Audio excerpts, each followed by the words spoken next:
scheduled for today? Mr. Mitchell? Thank you, Mr. Chairman. There are 3 hearings on this afternoon. The order will be the local law on the deer hunting program and then 2 community development block grant hearings.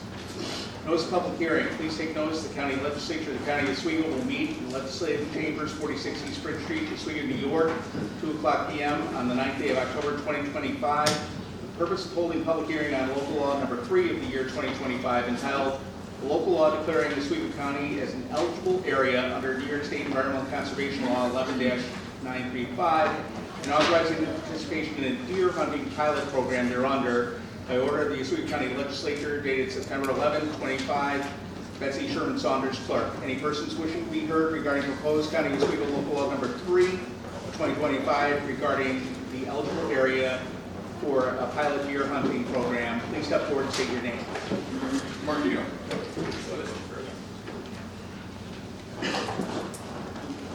We have a William Wilbur here.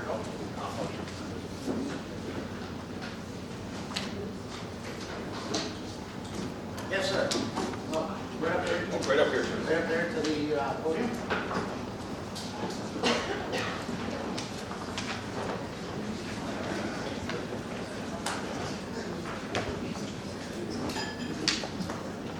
Yes, I'm William Wilbur. I am the Vice President of the Oswego County Federation Sportsman's Club, and I am the active chairman of the New York Sportsman's Advisory Council to the State Sportsman's Legislative Caucus. I'm here to express support for 12 and 13-year-old to be allowed to hunt big game with a rifle. At this point in the pilot program, it has proven to be the safest demographic of hunters out there. There has yet to be an incident in New York State involving a 12 or 13-year-old during the big game season. Thank you. John Fensky here. That's not pronounced. Fensky.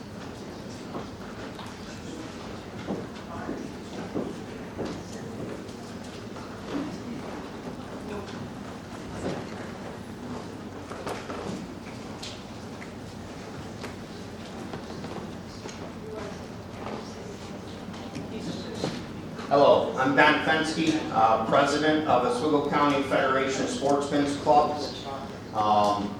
The 21 clubs that I represent are all in favor of the 12 and 13-year-old hunting program. It's been a success, and they have to take a safety course before they can even get a license, and they're the safest ones out there at this point. There is multi-schools now doing shooter programs, sporting clays, rifle teams, and they start at 12 and 13 years old. And I got statistics numbers, hundreds of kids, just in Oswego County. Thank you. Thank you. Thank you. Doug Bauer. Doug Bauer here.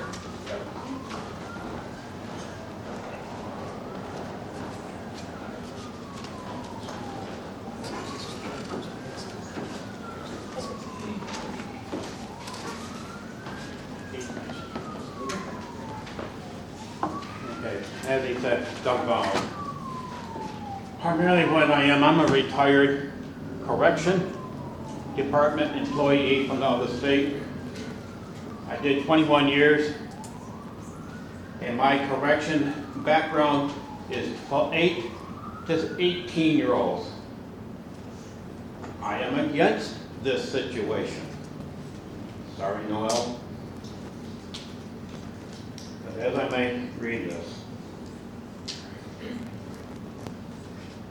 The proposals that you have mentioned, having the 12 to 15s and even allowed to fire a gun during a hunting season, and if you do have kids, if you haven't participated in any kids' activities, and seeing how you haven't been around correction facilities, for which what I'm reading is a letter that I sent to Ms. Noel. Boys and girls, keep in mind, I'm dealing with 8-year-olds to 18-year-olds. These kids have committed murder, first, second, third degree. They also are classified as PINs, parents in need of supervision. Many of these kids are waiting to be transported to prison based on their age. And I will tell you, in 21 years, you would not believe what you see. For the record, it's quite lengthy.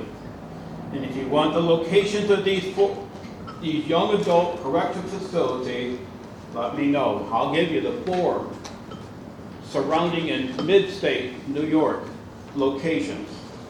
And you can see the population of this is rather lengthy, meaning the idea that they have gone from 25-bed to 150-bed facilities or greater, based on location. These kids are growing, absorbing what the adults have given them. Some are capable of retaining a gun in training course, some are not. Some of them are not even strong enough to withstand the possible kickback that a gun may give off, and that gun, any size, and with the internet available to them, purchase parts or what to hold the gun itself. They are rather heavy in size. They have a bad day with their parents, they'll shoot them dead and seriously wound them. It'll be on your head. Did you ever think that you and the rest of the legislatures will have, with our illustrious Governor Hochul, down on the necks for making this proposal? But all you may need to find is some real good lawyers, and many of them a lot of money to bail you out. What group of you thought that this was a good proposal, then having many of you approve it? Did you send this proposal to Governor Hochul?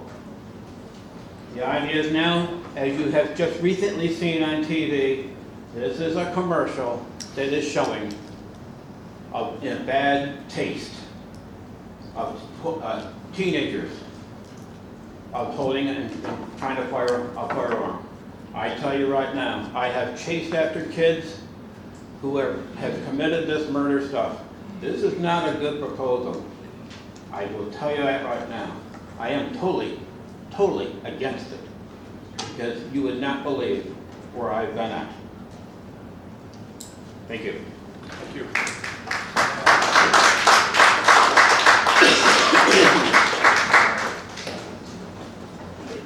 Any other persons wishing to be heard regarding proposed local law number 3 of 2025? If not, Mr. Chairman, I'd request you declare the public hearing closed at 2:10. Second public hearing. Please take notice that the County Legislature of the County of Oswego will hold a public hearing on October 9, 2025 at 2:00 p.m. in the Oswego County Legislative Chambers, 46 East Spring Street, 4th floor, Oswego, on the purpose of holding a hearing regarding the Community Development Block Grant application for the Volney Sewer Extension Project. I order the County Legislature, Betsy Sherman Saunders, Clerk, dated September 11, 2025. Any persons wishing to be heard regarding the block grant application concerning the Volney Sewer Extension Project, please step forward and state your name. And Mr. Stahl.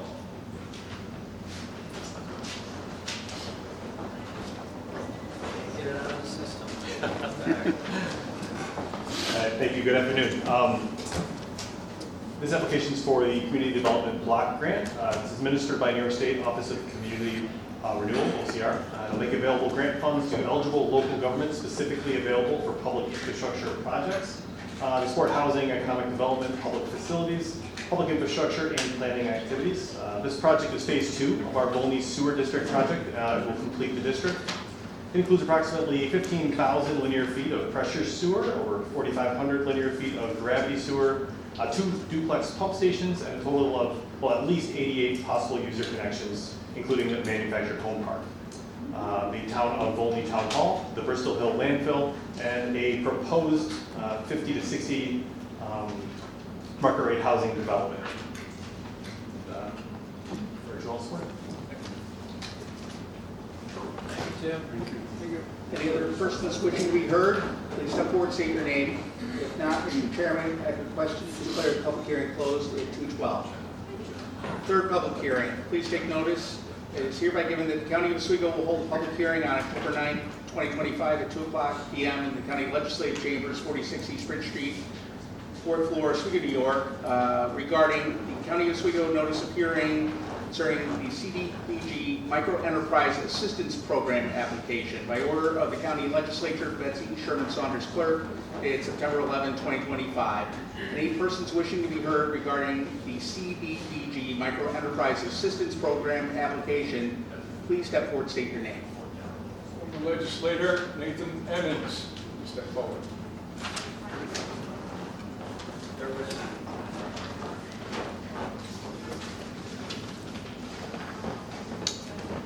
Thank you, Mr. Chairman. Nate Emmons, representing Operations Oswego County today. I'm here to ask for your support for this application for CDBG block grant funding for $300,000 for the microenterprise grant program. These are grants that are designated and targeted for extremely small businesses of 1 to 5 employees to assist in their operations and sometimes even expansions of their businesses.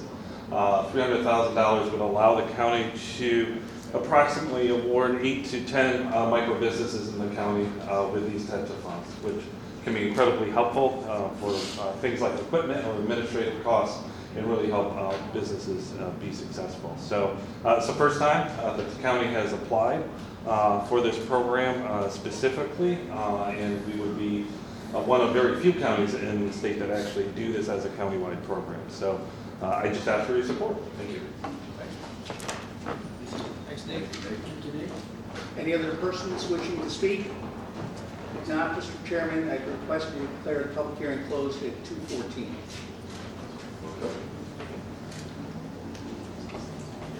So we're going to call the regular meeting of the monthly meeting of the Oswego County Legislature in order.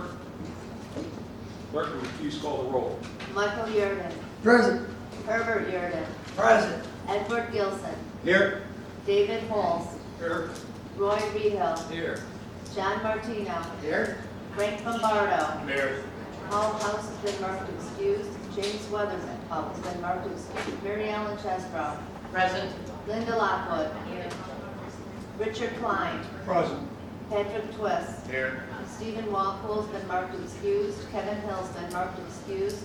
James Scanlon. Here. Charles Berger. Here. Robert Wilmot. Here. Jerry Shaw's been marked excused. Paul Conley. Here. Noel Samuelson. Here. James Tarasek. Here. Michael Soloway. Here. Mark Freckdahl. Here. Frank Castilia. Wouldn't miss it. Mr. Vice Chairman, that's 20 present, 5 excused, you have a quorum. Thank you. We all stand for the invocation.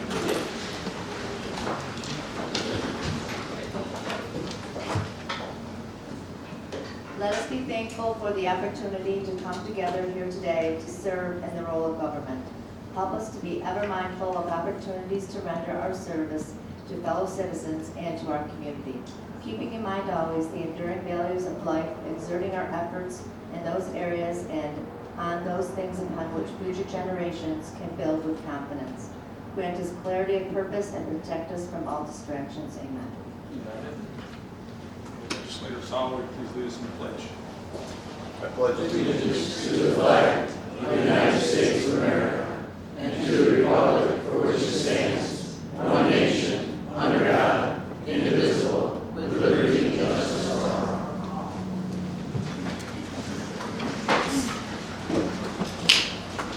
Okay, can I get a motion to approve the minutes? Second.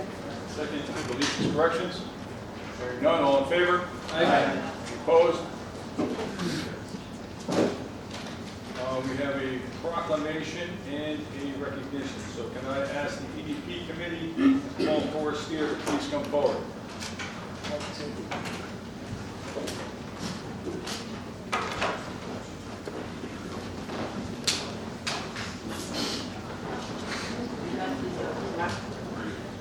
Okay.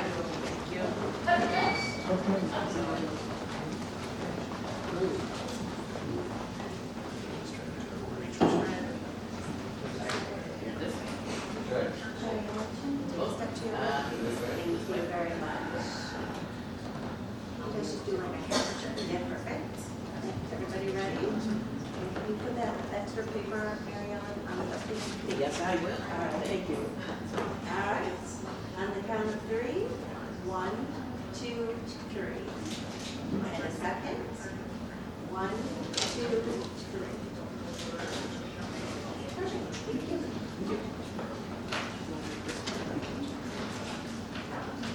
Oswego County, we would like to recognize Oswego County 4-H on its 104th anniversary. Whereas Oswego County 4-H helps youth reach their peak potential. And whereas since 1921, the 4-H Club has provided an environment in which youth and adults learn, grow, and work together as catalysts for a positive change. Whereas the mission of the 4-H Club is to assist youth in acquiring knowledge, developing life skills, and formulating attitudes that will enable them to become self-directing, productive, and a contributing member to society. Whereas Oswego County 4-H is a program of Cornell Cooperative Extension of Oswego County, and this youth development program, once again, is celebrating 104th anniversary. Now therefore, be it resolved that October 1st, 2025 through September 30th, 2026 be designated as 104th anniversary of 4-H Oswego County. In addition, Oswego County 4-H programs will be commended for its 104 years of service to the people of this county and New York State. Through the dedicated and creative efforts of Cornell Cooperative Extension of Oswego County, this is awesome too, and their staff and 4-H, more than 10,000 Oswego County youth have reached and have gone through 4-H clubs, outreach, day camps, and after in-school programs, as well as short-term programs. 10,000 of our youth in Oswego County have utilized 4-H, all for the betterment of our society and themselves. Oswego County, therefore, James Weatherup is chairman of the Oswego County Legislature, as well as all of this legislature. We do hereby make Oswego County 4-H 104th celebration and urge the people of this community to take advantages of all the opportunities that 4-H has to give. It's not just for youth, it's also for adults and programs that will help all of us. Paul? So legislator Casilla has asked that I speak, so I will come back to that, but first I'd like to introduce Linda Brosh, who's in charge of our 4-H program. Hello, ladies and gentlemen. It's always a pleasure to come here in October, and thank you for this proclamation. It is the beginning of our 4-H year, so that makes October our 4-H month. And we are in Oswego County with my staff. We are working with our youth to make them beyond ready to be the participating citizens of tomorrow, to lead us, to learn, and to guide us far into the future. With us today, we have 2 of our traditional enrolled 4-H members, Hadassah and Annabelle Abbott. They've been part of our 4-H program for 7 years as a member of the Future Dairymen 4-H Club. Dairymen, so yes, they show dairy cows. They live on a dairy farm that uses robotics. And they can talk a little bit for a few minutes about their experience in 4-H. Hello everyone, I'm Hadassah Adsit. To me, 4-H is really about growth. From showing my first cow to competing at the national level for over 3 competitions, I have learned perseverance, hard work, problem solving, and leadership. 4-H it's not just a program, it is a building block. It's been a building block for my life and for lots of other people that I know. Hadassah has found her most recent passion in competing. She competes in dairy knowledge contests. She places very high in our 4-H contests in New York State that she represents us nationally. And in last September, she was down in Harrisburg at the All-American Dairy Expo. And the New York State team for Dairy Challenge placed first. And Hadassah placed 3rd overall in the nation. Congratulations. Annabelle herself has found something welding. And so this past year, one of her projects she took to the county fair and then state fair was an outline of a cow's head made out of a chain that she welded together and then spray painted. And in the youth building, that earned a purple rosette. So that meant that the judge felt that that was the highest honor, the best project in the industrial arts area. So a huge accomplishment for that.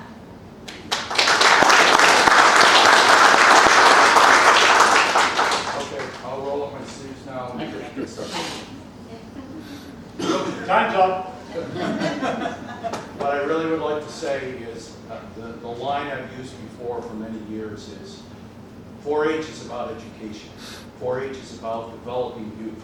4-H is about helping youth become productive, positive, tax-paying citizens. And I say that very pointedly, okay?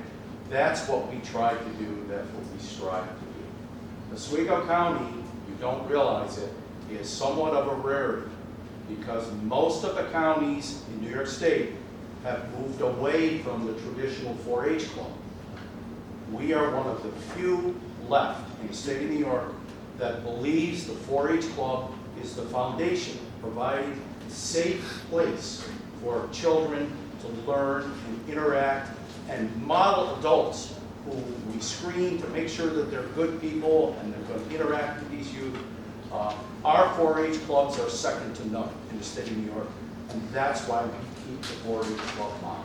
We have no intention of getting rid of that. That's the foundation for everything we do. So I thank you very much. It's always an honor to come here and be part of this. And I would be remiss if I didn't say that Oswego County Cooperative Extension could not do what we do with these youth without the support of the Oswego County Legislature. We thank you very much. Hats off to you for helping us help the youth of Oswego County. Thank you.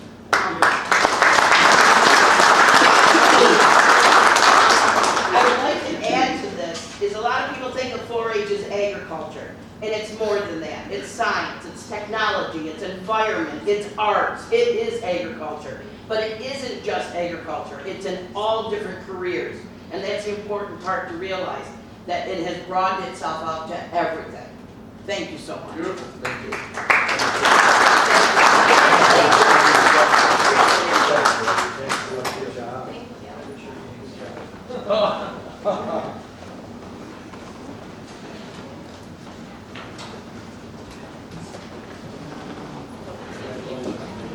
We now have the Public Safety Committee, members of the Sheriff's Department. Come forward.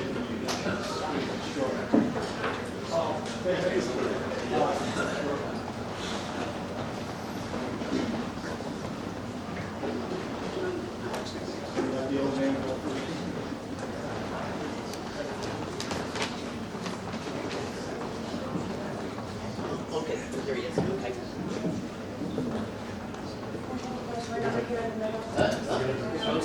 You gotta smile first.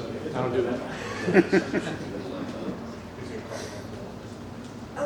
Judge Atkins, would you please come up front?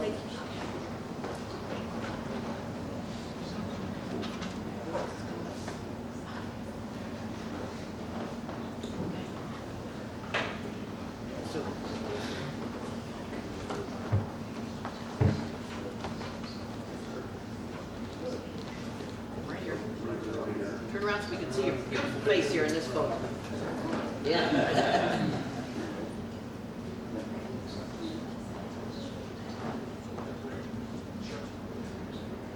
Everybody ready? On the count of 3. 1, 2, 3. And a second. 1, 2, 3. Thank you. Good afternoon. We're here to present the Sheriff's Civilian Appreciation Award to Kenneth Atkins. On July 4th, 2025, at approximately 6:25 p.m., a single vehicle crash occurred on Lakeview Road in the town's driveway. The vehicle involved had exited the roadway at a high rate of speed, struck a tree and caught fire.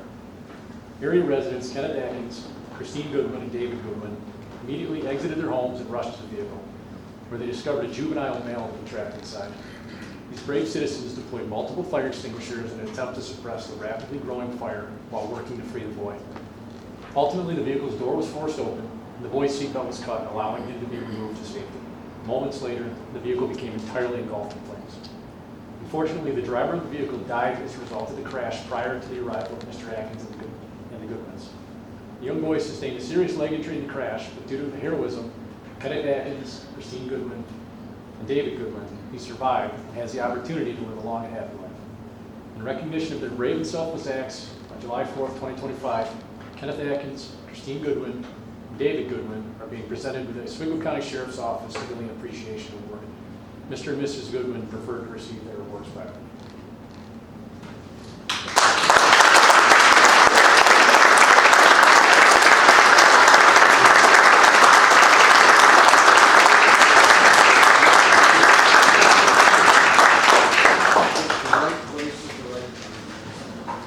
Good thing they were in front of the right house.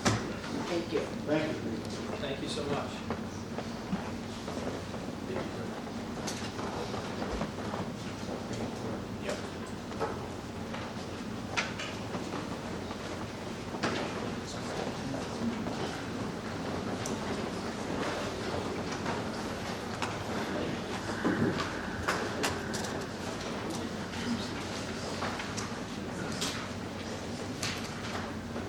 All right, Legislator Martino, any introduction of visitors? We do have a former legislator, Nate Emmons, here with us today. Nate, stand up, be recognized.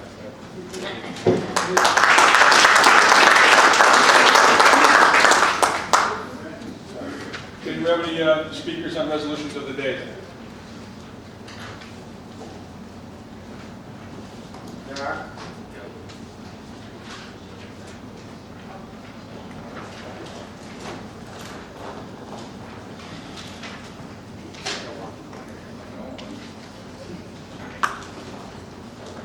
Jim Cannon from Fulton? Jim Cannon from Fulton here? Yep. Talk about PS1.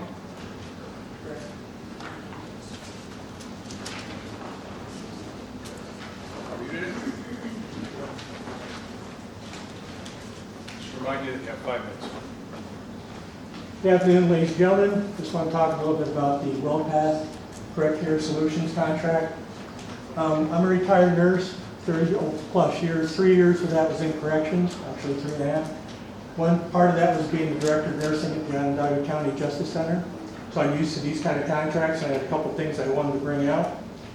When I looked at the RFP for this, it was put out last year for the previous contract. I noticed that most of the selection criteria was due to cost effective, which I understand. But then I also have some other issues. WellPath filed bankruptcy in late 2024. There were $550 to $650 million in debt, depending on who you talk to, which is a little strange since they've got $2.7 billion out of $6 billion worth of correctional health care every year. I found that disturbing. One of the advantages of them for filing bankruptcy per an attorney that I read was it can give them significant advantages through the bankruptcy process that they never have in ordinary litigations, halting the discovery process, halting determination of liability on the merits, and many other things that can be quite valuable to the company but might be costly to the victims. Now, WellPath had at least 1,500 lawsuits against them related to correctional medical care when the bankruptcy was filed. 9 inmates died in one jail in 2022 when WellPath had the contract. Now, I'm not going to tell you there's not sick people in jail. I had a quadriplegic when I was the director of nursing, a paraplegic, amputees, cardiac, cancer patient, that's fine. But it's a little unusual. In our 3 years of the contract at the Justice Center, we had 1 death and it was a natural death. But Onondaga County Justice Center did have them for a while in the contract for WellPath, but they, as of last year, asked them to leave early. They were asked to leave 3 months before the end of their contract. So a lot of that was for financial woes, but they also had a couple issues. I won't read them. There's a couple. If you want to go online, you can see some reports from the Medical Review Board from New York State. One of them was a gentleman who was admitted on 6:43 on the evening, was supposed to be seen the following day because he had issues. He was going to have withdrawal. A nurse was supposed to see him at 5 o'clock to do an assessment. She neglected to do that. She forged the assessment, went about her business. He was found dead the following morning. The board found that he was dead before she was to do her evaluation. Not good. All right. So, I have a couple questions. Were there no other choices? There's a ton of companies out there. Onondaga County had another one within a couple of weeks to fill in the one in Syracuse, and they still have that one. Was the lowest bid the deciding factor if there was more than one person bidding? Is there any assumed liability having them as a contractor for these services, as they're known out in the community as having predatory issues with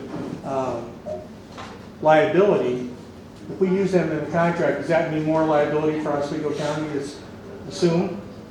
Were any local businesses they had as contractors that have been affected by the bankruptcy? I don't know if anybody's aware, but these contracts involve food contracts usually, they involve medical supplies, they involve pharmacy products, so they only put down $15.5 million towards those type of creditors through there when they were done with their bankruptcy. So I just want to make sure there's none of those in Oswego County that got stiffed by that.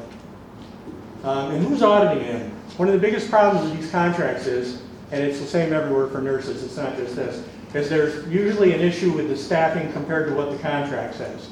That's one of the reasons why these companies get in trouble. They either don't have enough nurses, or they don't hire enough nurses, or they can't keep nurses. I checked today, even Onondaga County has 21 positions right now open with their contractor. So there is an issue finding nurses, but it's very important that they're doing the nursing per the contract. I just want to make sure somebody's auditing that. Thank you. Thank you.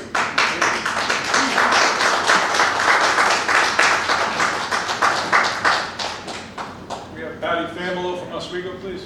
Yes, one. You have 5 minutes.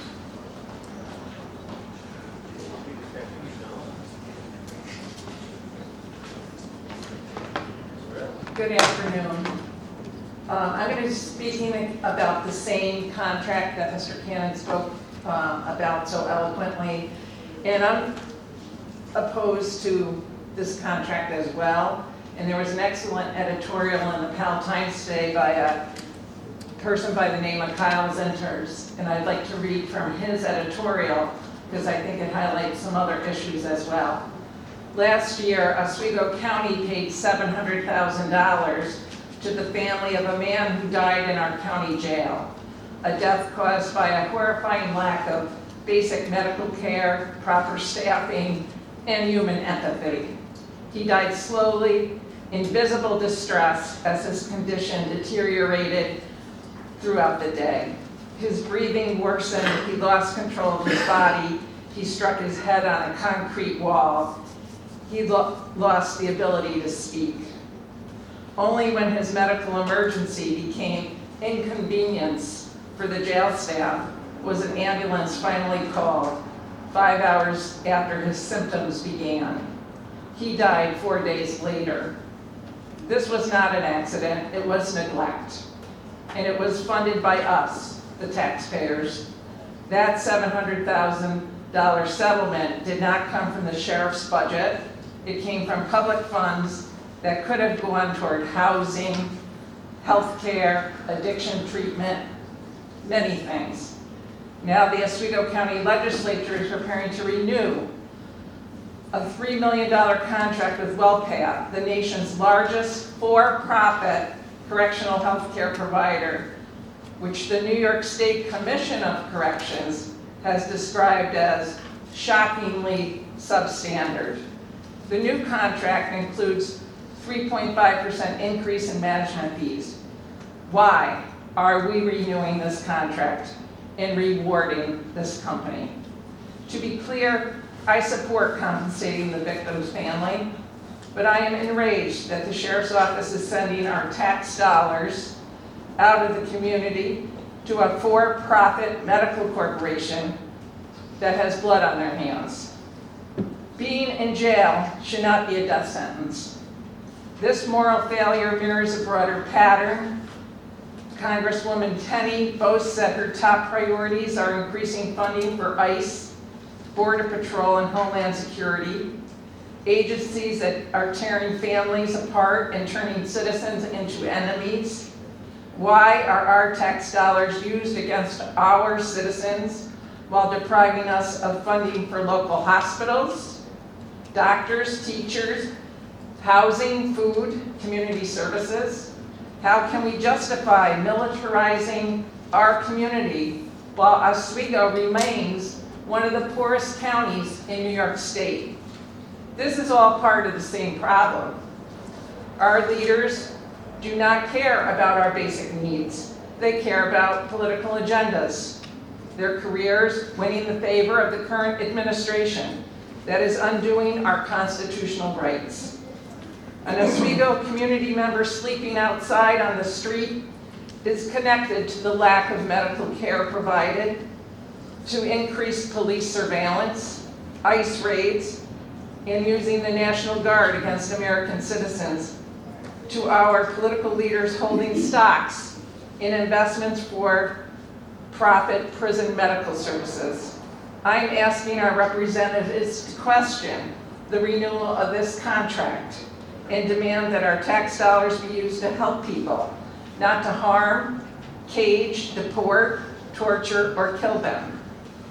This person is a mental health counselor who wrote this, and I commend him for his information that he provided to you and to our community. I know when I worked for Oswego County, we used local physicians to fulfill the medical services at the jail. And these doctors from our own community often knew some of the people in the jail. And maybe that made a difference. Thank you.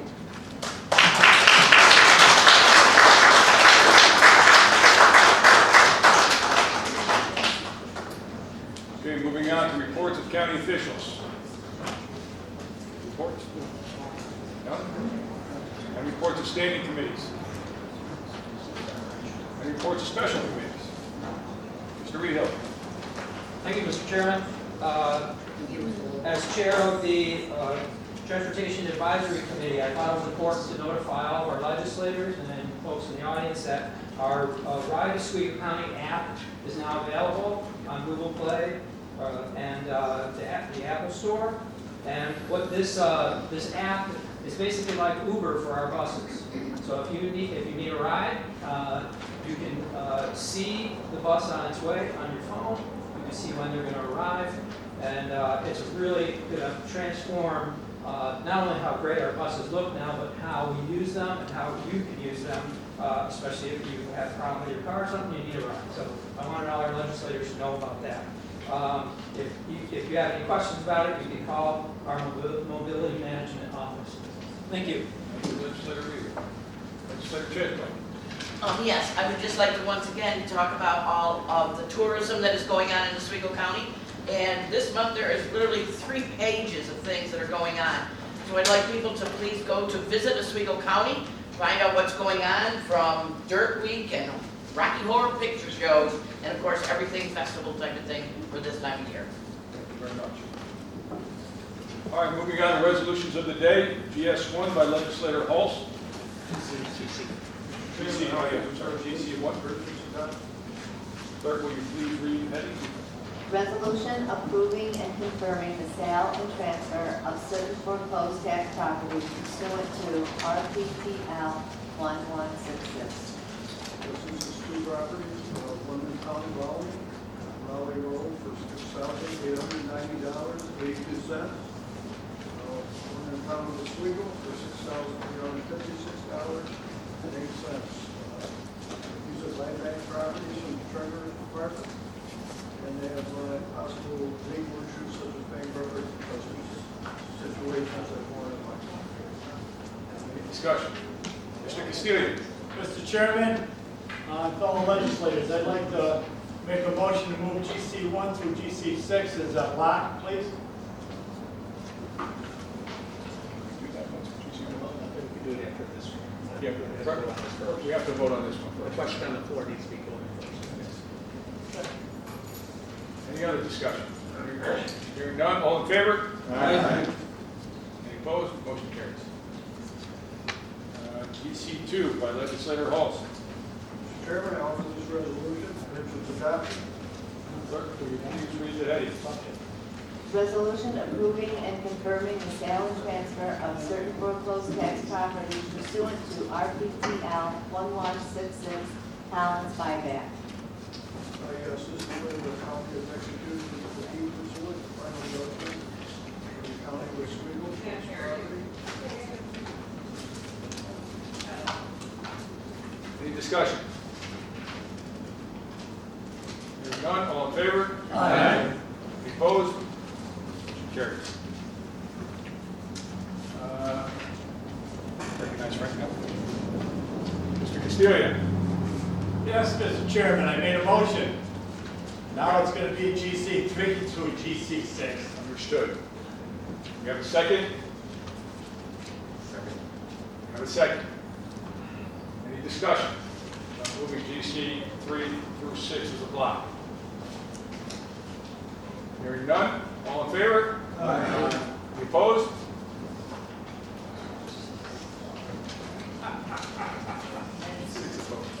Opposed again, hands up so she can count, please.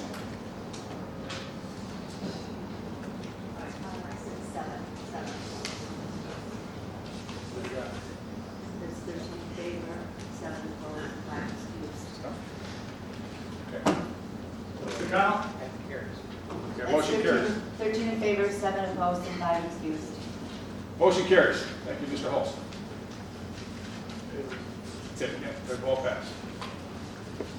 Everybody understood that, right? Okay. Moving on to public safety. PS1 by legislative comment. Mr. Chairman, I offer this resolution and urge its adoption. Clerk, please read the heading. Resolution urging extension of the zero emission credit program. Oops, wrong one. That's GC. Resolution authorizing the execution of a renewal agreement with NYCC, SMS, and/or WellPath LLC concerning the provision of medical services for the Oswego County Correctional Facility. This is the renewal of the last two-year contract that we've had with New York Direct Care Solutions Medical Services in order to meet the requirements to provide medical service for Oswego County Correctional Facility. Any discussion? Mr. Rito. Mr. Chairman, I just wanted to note that this is just until December 31st of this year, correct? That's correct. This is just a month-to-month extension, so it'll match up with the budget. Thank you, sir. Mr. Castillo. Mr. Chairman, I'd like to explain my vote. Not necessary, well, I'm going to do it anyways, okay, Mr. Majority Leader? In committee, I voted in favor of this. But since then, I've received information, and I'm sure that enough people have read the article that was in the paper on by Mr. Ken Stoltz, that the all the issues that we had at the jail now, and what the issues were with WellPath. I read those, and that's why I voted against it the past time when it was here, the first contract. So I looked into it a little bit further, and the information I found out is not good, but what was in the article, in the story, were the issues, the reason we went with okay? That's why we looked outside, because we weren't able to get nurses, we weren't able to get a doctor. So we had to get somebody to take care of the prisoners, which is it's our job to take care of them. But should we have chosen the group we chose? And if you look at history, now some people say you can't believe everything you read and everything you hear, but at some point in time you have to start paying attention to what's going on around us. And I'm sorry, but I will not be voting in favor of this today. And I will say that, there should be more votes no on it. But that's up to you guys. Yes, we can wait until something bad happens, but if history repeats itself, which it does, that's what's happened elsewhere. So I will be voting no on this, although I voted yes in committee. Thank you. Any other discussion? Mr. Carrasco. Quiet, please. Mr. Carrasco. So if this is turned down, do we have anyone who's doing the function at all? No? I have the same concerns, but I think the bigger concern is trying to operate that without anyone in place. And I don't think we're gonna be able to say no to this and then by Monday morning find another company that's going to step in and do this. I think the fact that it's a short-term program, I'm going to support it, but I really encourage that we do a deeper dive into some of the information that's being floated around and see if there's any merit to that before we do it a second time. Understood. Legislator Martino. Thank you, Mr. Chairman, Mr. Vice Chairman. I agree with Legislator Carrasco, and I understand the situation. This company was brought in after the situation that we had previous to take care of these issues. As of now, I haven't heard of any issues we've had with WellPath. It is a short-term agreement, and we can always look deeper into it. I have no issue with that. But like Legislator Carrasco said, we got to have somebody, and you know, Monday morning quarterback ain't going to do the job here. Thank you. Anyone else? Mr. Castillo. I believe there was more than one bidder on this job, wasn't there? I believe there was. Yes? Bob, you want to speak up on that? Hold on a second. There were two. Two other ones? Two total. Two total. So there is, you know, to answer, you know, Legislator Carrasco and Legislator Martino's point, is that if we say no to this one, the other one is ready to go in. So, that's up to us. Years. That's not true. That's not, it's been 2 years. It's been 2 years. I didn't think it was true. Any other discussion? Hearing none, all in favor? Aye. Any opposed? Motion carries. Chairman, 19 in favor, 1 opposed, and 5 excused. PS2, Mr. Conlon. Mr. Chairman, I offer this resolution and urge its adoption. Will clerk please read the heading? Resolution authorizing the approval of Oswego County's 2026 staff DWI plan, and the chairman of the legislature be authorized to execute any related documents. This is a program that we do every year, the Stop DVI program. Submit a Stop DVI plan to the New York State Department of Motor Vehicles Governor's Traffic Safety Committee. Something we have to do every year. Very good. Any discussion? Hearing none, all in favor? Aye. Any opposed? Motion carries. I'm sorry. All right, moving on. PS4 by Legislator Conlon. Oh, I'm sorry, PS3 by Legislator Conlon. Mr. Chairman, I offer this resolution and urge its adoption. Clerk, please read the heading. Resolution authorizing budgetary modification for Sheriff's Office overtime road patrol. So the Oswego County Sheriff's was requesting permission to transfer $226,000 from A3110-511000 salaries and wages, regular, and $60,000 from A3110-51200 cap court into expenditures. The reason for this is it's for overtime payments. Any discussion? Thank you, Mr. Chairman. I would just note that this is budget neutral. Very good, thank you. Any other discussion? Hearing none, all in favor? Aye. Any opposed? Mr. Chairman, that's 20 in favor, 0 opposed, and 5 excused. PS4 by Legislator Conlon. Mr. Chairman, I offer this resolution and urge its adoption. Clerk, please read the heading. Resolution authorizing budgetary modification, Sheriff's Office, transfer from Insurance Recovery, Treasurer's Office, to Automotive Supplies and Repair Road Division. So this is insurance recovery of about $11,134 from 2 accidents that we had. Self-insurance. Any discussion? Hearing none, all in favor? Aye. Any opposed? Mr. Chairman, that's 20 in favor, 0 opposed, and 5 excused. PS5 by Legislator Conlon. Mr. Chairman, I offer this resolution and urge its adoption. Clerk, please read the heading. Resolution authorizing the execution of a First Amendment to a tower lease agreement with Bell Atlantic Mobile Systems, LLC, DBA, Verizon Wireless, 111 East 11th Street Tower, City of Oswego. So this is a proposal, So this is an agreement we've had in place for the last 20 years with Verizon to co-locate on our Oswego City Tower site. The request is to renew the agreement for a 5-year term with 3 options for a total of additional 20 for the amount of $2,583 with a 2% annual escalator. So it would bring us in about $31,000 a year. Thank you. Any discussion? Hearing none, all in favor? Aye. Opposed? Mr. Chairman, that's 20 in favor, 0 opposed, and 5 excused. PS 6 by legislator Condon. Mr. Chairman, I offer this resolution and urge its adoption. Clerk, please read the heading. Resolution authorizing budgetary modification for Sheriff's Office School Safe Program.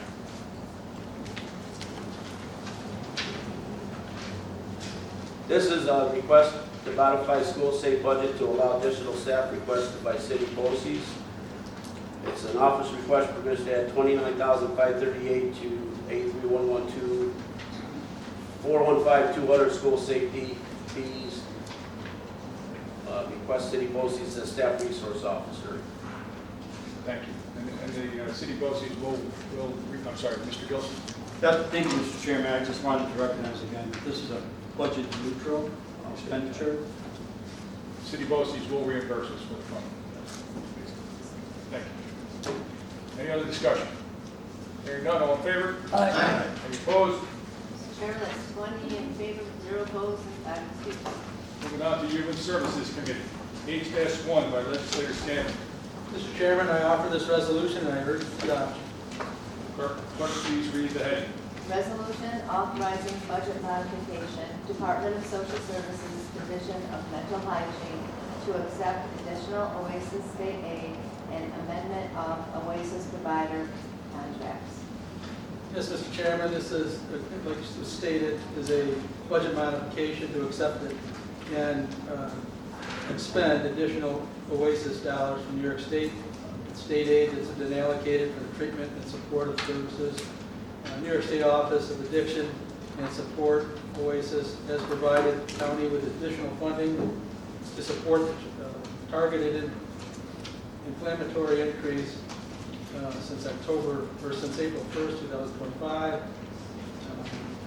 The OASIS contract is with Farnham Services and Sewell County. This is also a budget neutral. Actually, it's fully funded. So $36,174 will be kept back for administrative fees. Thank you. Any discussion?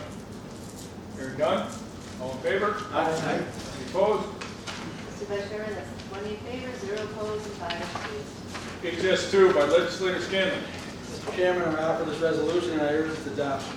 Clerk, please read the heading. Resolution authorizing budget modification, Department of Social Services, Division of Mental Hygiene to accept additional OASIS state aid funding for jail-based services. Yes, Mr. Chairman, this is a budget modification to accept additional expenses, money and funds for OASIS state aid allocated for jail and mat prescription costs. A total of $12,000 will be receiving. Any discussion? Hearing none, all in favor?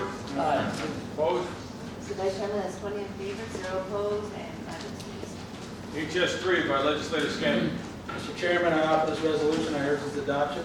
Clerk, please read the heading. Resolution authorizing budget modification, Department of Social Services, Division of Mental Hygiene to accept additional Office of Mental Health, state aid, and amendment to OMH provider contracts. Yes, Mr. Chairman, New York State Office of Mental Health has provided Oswego County with additional funding to support the targeted inflammatory increase effective April 1st. Provided New York State budget, Office of Mental Health, contracts with Farnham Family Services, Oswego County Opportunities, Liberty Resources, Clear Path for Veterans, Catholic Charities, and Oswego Health will be amended to provide 2.6 increase. Total is $78,000 coming in for that. Thank you. Any discussion? Hearing none, all in favor? Aye. Any opposed? Mr. Vice Chairman, there's 20 in favor, 0 opposed, and 5 excused. HS 4 by legislator Scanlon. Mr. Chairman, I offer you this resolution and urge its adoption. Clerk, please read the heading. Resolution authorizing budget modification, Department of Social Services to accept additional HEAP administrative funding.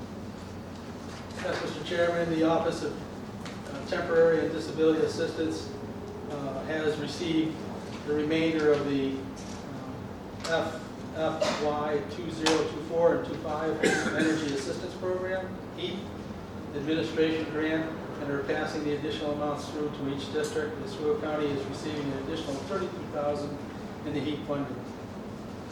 Any discussion? Hearing none, all in favor? Aye. Opposed? Mr. Vice Chairman, there's 20 in favor, 0 opposed, and 5 excused. HS 5 by legislator Scanlon. Yes, Mr. Chairman, I offer this resolution and I urge its adoption. Clerk, please read the heading. Resolution authorizing budget modification, Department of Social Services to transfer funds from overtime to additional hours. Yes, Mr. Chairman, this is a Department of Social Service Integrated Service Unit. Anticipated increase in workloads associated with the start of the 2025-2026 Home Energy Assistant Program, HEAP, the season, including upcoming HEAP mass authorization. The management of the significant volume of budget under care and related processing for DSS will result in additional hours and keep us going until the end of 2025. Any discussion? Hearing none, all in favor? Aye. Opposed? Mr. Vice Chairman, that's 20 in favor, 0 opposed, and 5 excused. HS 6 by legislator Scanlon. Mr. Chairman, this resolution authorizes the execution, Mr. Chairman, I offer this resolution and urge its adoption. Will the clerk please read the heading? Resolution authorizing the execution of an intermunicipal agreement with the Oswego City School District concerning the Legends Fields complex. Yes, Mr. Chairman, the Legends Fields contract for the county has been negotiated with the Oswego City School District for the 2026 through 2031 school year.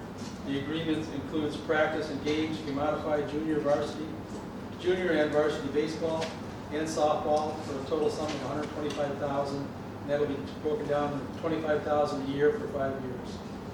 Thank you. Any discussion? This is outstanding, by the way, Mr. Shelton. Good job. Hearing none, all in favor? Aye. Opposed? Mr. Vice Chairman, that's 20 in favor, 0 opposed, and 5 excused. HS 7 by legislator Scanlon. Yes, Mr. Chairman, I offer this resolution and urge its adoption. Clerk, please read the heading. Resolution establishing capital project number 1225, Legend Fields Outfield Extension Project. Yes, Mr. Chairman, this is a proposed project to lengthen the fields of the outfield extension for a total of $200,000 is requested. Legends Fields is a 6-lighted sports diamond baseball and softball complex in the city of Oswego.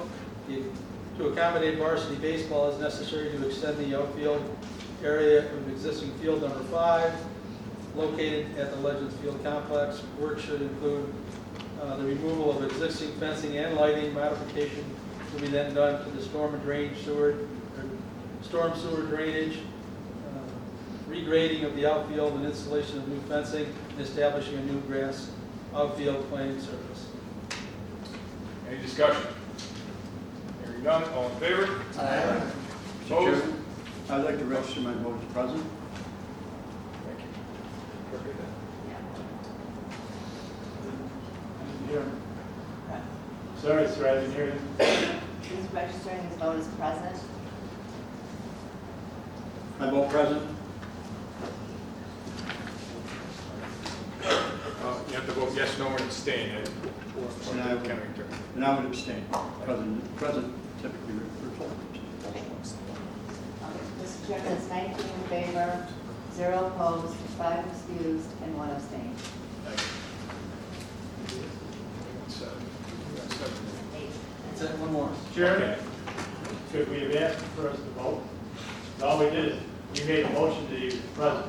I didn't hear a motion, all in favor, and We called for the vote. We did get. Both did? Yes. Bob and I didn't hear it, but that's okay. You can stay in the dark.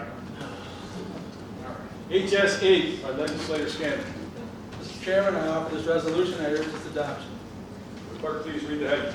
Resolution authorizing the setting of salary, new contract attorney. Yes, Mr. Chairman, the legal department under PSS has persistent vacancies throughout 2025.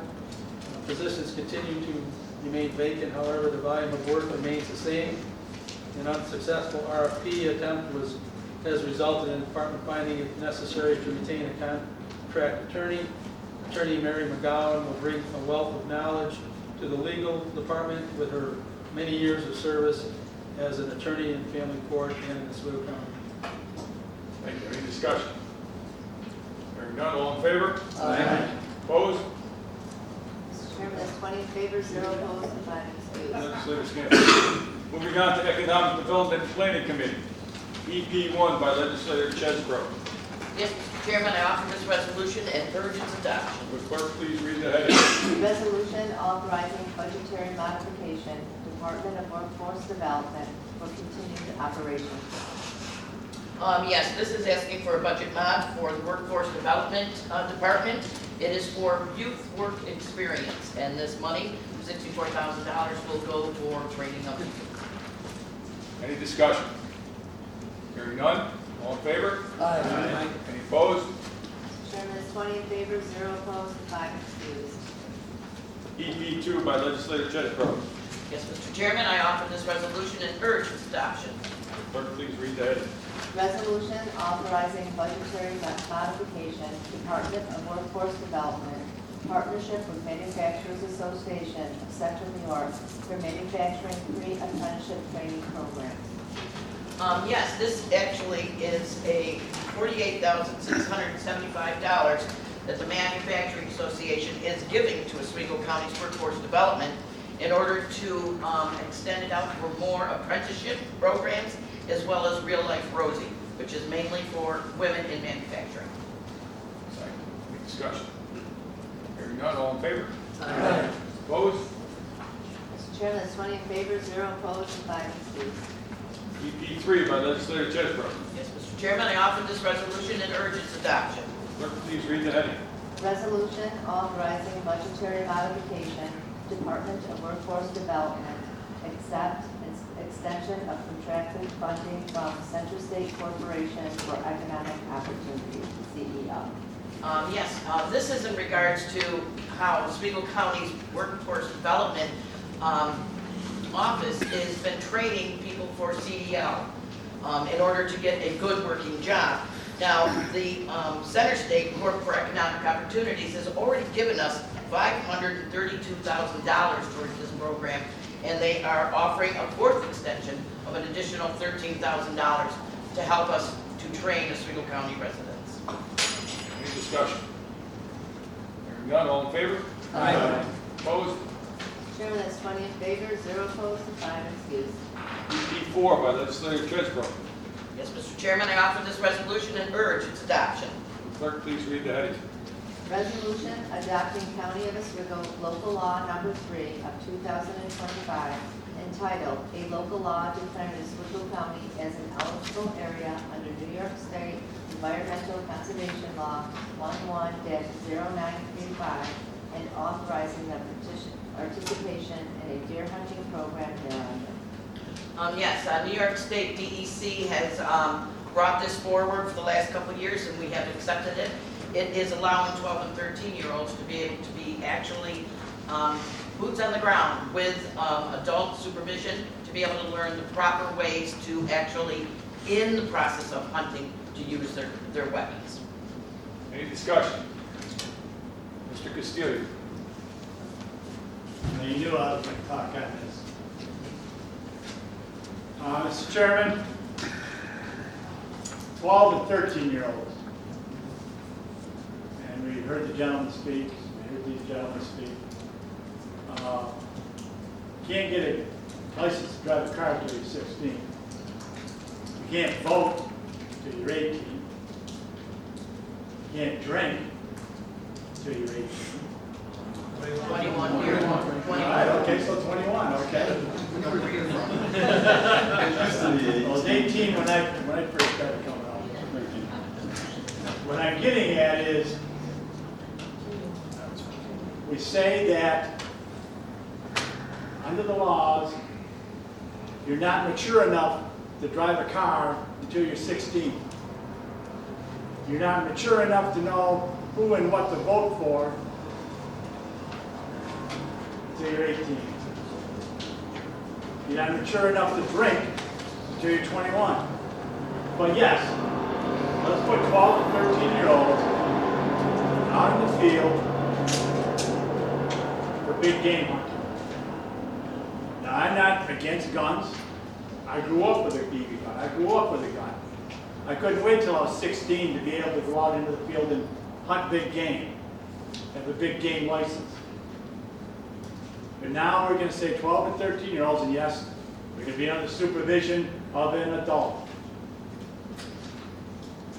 And we won't know.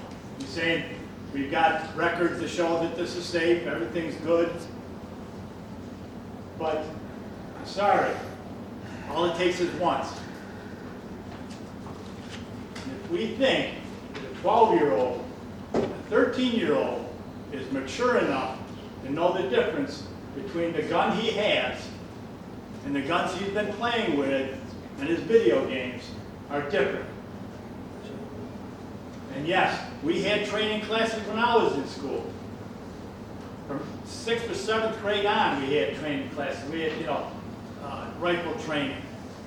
And we had to go through all the classes. But now, we're asking 12 and 13-year-olds to hold a 12-gauge shotgun or hold a rifle. And I don't know, but I think that even AR-15 might be in that category. Okay? Because it's allowed. And I can't be in favor of this, and I'm sorry, someday we may be sorry we did this. Thank you very much for your time.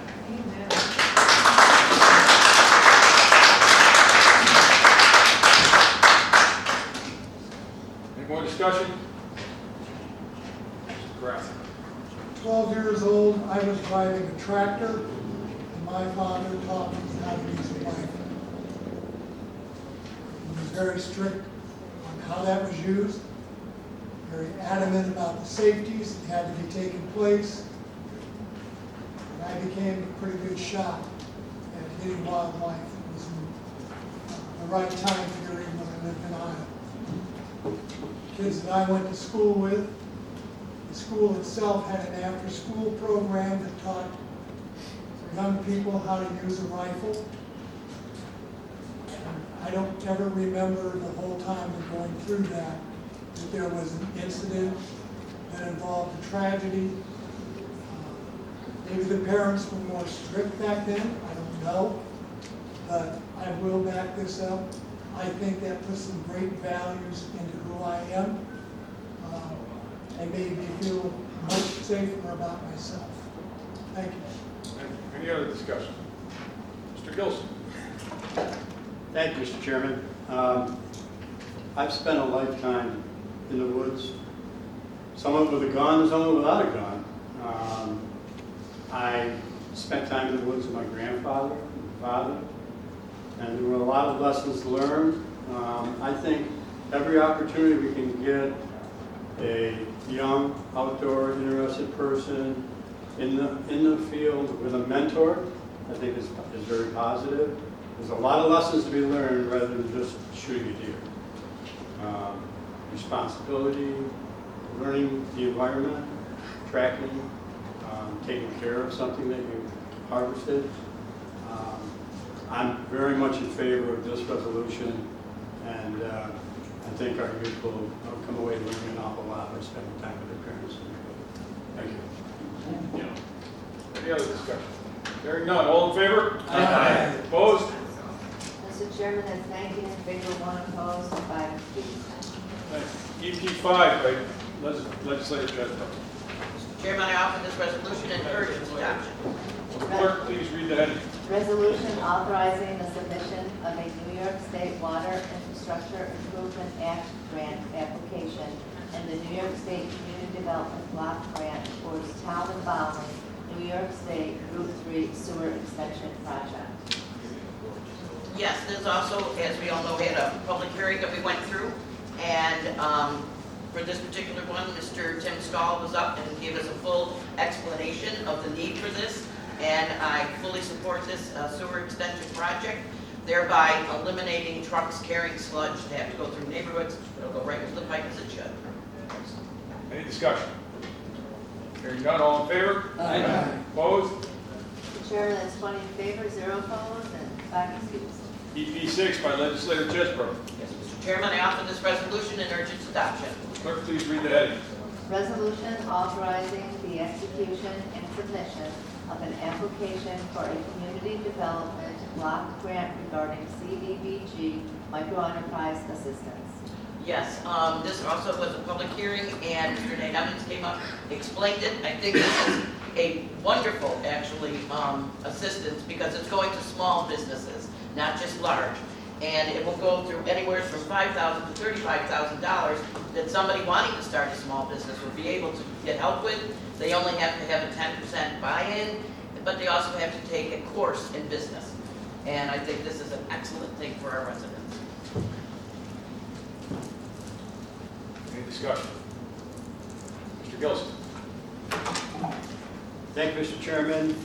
As a member of this legislature, a member of the Economic Development Planning Board, as a trustee for the Board of Directors of Operations Oswego County, and a member of the Plasky Economic Development Planning Board, I'm very business oriented, and I see grants all the time, very large grants for municipalities, big business. Very seldom do we see grants for small businesses like this, and particularly in the northern district of Oswego County. I feel this will be very helpful for people to start their business and become successful. I stand firmly behind this. Thank you, Mr. Gilson. Any other discussion? Mr. Koreski. Yeah, I just want to point out once again that this is, thank you, Mr. Gilson, for your comments. This provides to small businesses that are 5 or fewer employees. So it gives them an opportunity, once they go through the program, and get funding, and we can see potentially more small businesses. And sometimes they grow up to be bigger businesses. So I think it's a great head start and first start for some people. Thank you. Any other discussion? Hearing none, all in favor? Aye. Opposed? Mr. Chairman, that's 20 in favor, 0 opposed, and 5 excused. EP 7 by legislator Chesbro. Yes, Mr. Chairman, I offer this resolution and urge its adoption. Will the clerk please read the heading? Resolution, Department of Workforce Development, authorization of official signatory for Northern Borders Regional Commission grant application. Yes, this is in order to get a grant application for $330,000 from the Northern Borders Regional Commission. And this would be for pathways to apprenticeship and apprenticeship programs. Once again, this is for trades. This is to get people in the trades and to get them into apprentices. Any discussion? Hearing none, all in favor? Aye. Opposed? Mr. Chairman, that's 20 opposed, or 20 in favor, 0 opposed, and 5 excused. Moving on to the Health Committee. HE 1 by legislator Koraski. Thank you, Mr. Chairman. I beg your and legislators' forgiveness. I am not going to stand. It's not a pretty sight when I follow up. So, I'd like to present the following resolution. Clerk, please read the heading. Resolution authorizing budget modification to early intervention, other fees and services. So the Health Department is requesting a $30,000 increase to certain line fees. We divide it to be $30,000 to direct services revenue, or $10,000 to miscellaneous revenue, and there will be a $7,000 decrease in transportation, $3,000 decrease to other supplies. discussion? Hearing none, all in favor? Aye. Opposed? I have one comment I just want to throw in, it should have been done earlier. We want to congratulate our health department that on October 15th in the morning, the state of New York will be coming in and they will be doing one of their final steps to become accredited. That has been a long process, several years, a tremendous amount of work. Public health accreditation is not that common across the state of New York for counties. This will open up other opportunities, potential funding down the road opportunities, and it will strengthen the healthcare programs that department has for county members. And I apologize for not getting that in there, but as president of the Board of Health, I will be there to raise all kinds of hell to see if we can get that done. Very good, thank you. All right, moving on to infrastructure, facility, and technology, IT 1 by legislator Twist. Thank you, Mr. Chairman. I offer the following resolution for purchase adoption.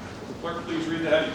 Resolution authorizing budget modification with the Highway Department to transfer funds from Insurance Recovery Fund to capital project number 1125. This is insurance money from the parish salt shed, just accepting the funds. Understood. Any discussion? Hearing none, all in favor? Aye. Opposed? Chairman, it's 20 in favor, 0 opposed, and 5 excused. IT 2 by legislator Twist. Thank you, Mr. Chairman. I offer the following resolution for purchase adoption. Clerk, please read the heading. Resolution authorizing budgetary modification, energy recovery facilities, salaries and wages account to overtime payments account. As many of you know, at MERF, we got a lot of projects going on. There's a lot of some solid waste issues being addressed all in 1 year. And obviously, that's going to cost us a little bit of money, and staff has to work. So just transferring some funds around. Any discussion? Hearing none, all in favor? Aye. Opposed? Mr. Chairman, that's 20 in favor, 0 opposed, and 5 excused. Mr. Chairman, I'd like to make a motion to move IT 3 to IT 10 as a block. We have a motion on the floor to move IT 3 to IT 10. Second. The block. We have a second. Any discussion? Mrs. Chesney. When we move it by block, I feel many times that the residents don't get an opportunity to see the transparency that we have of all the things that we do. You may see just the resolution, but you don't understand some of the background to it. So in my opinion, I don't like putting them all together. I prefer that we bring each one of them up individually. Hence the reason I voted against it the first time. Any other discussion? Hearing none. All in favor of moving IT 3 through 10 as a block? Aye. Aye. Opposed? Show of hands.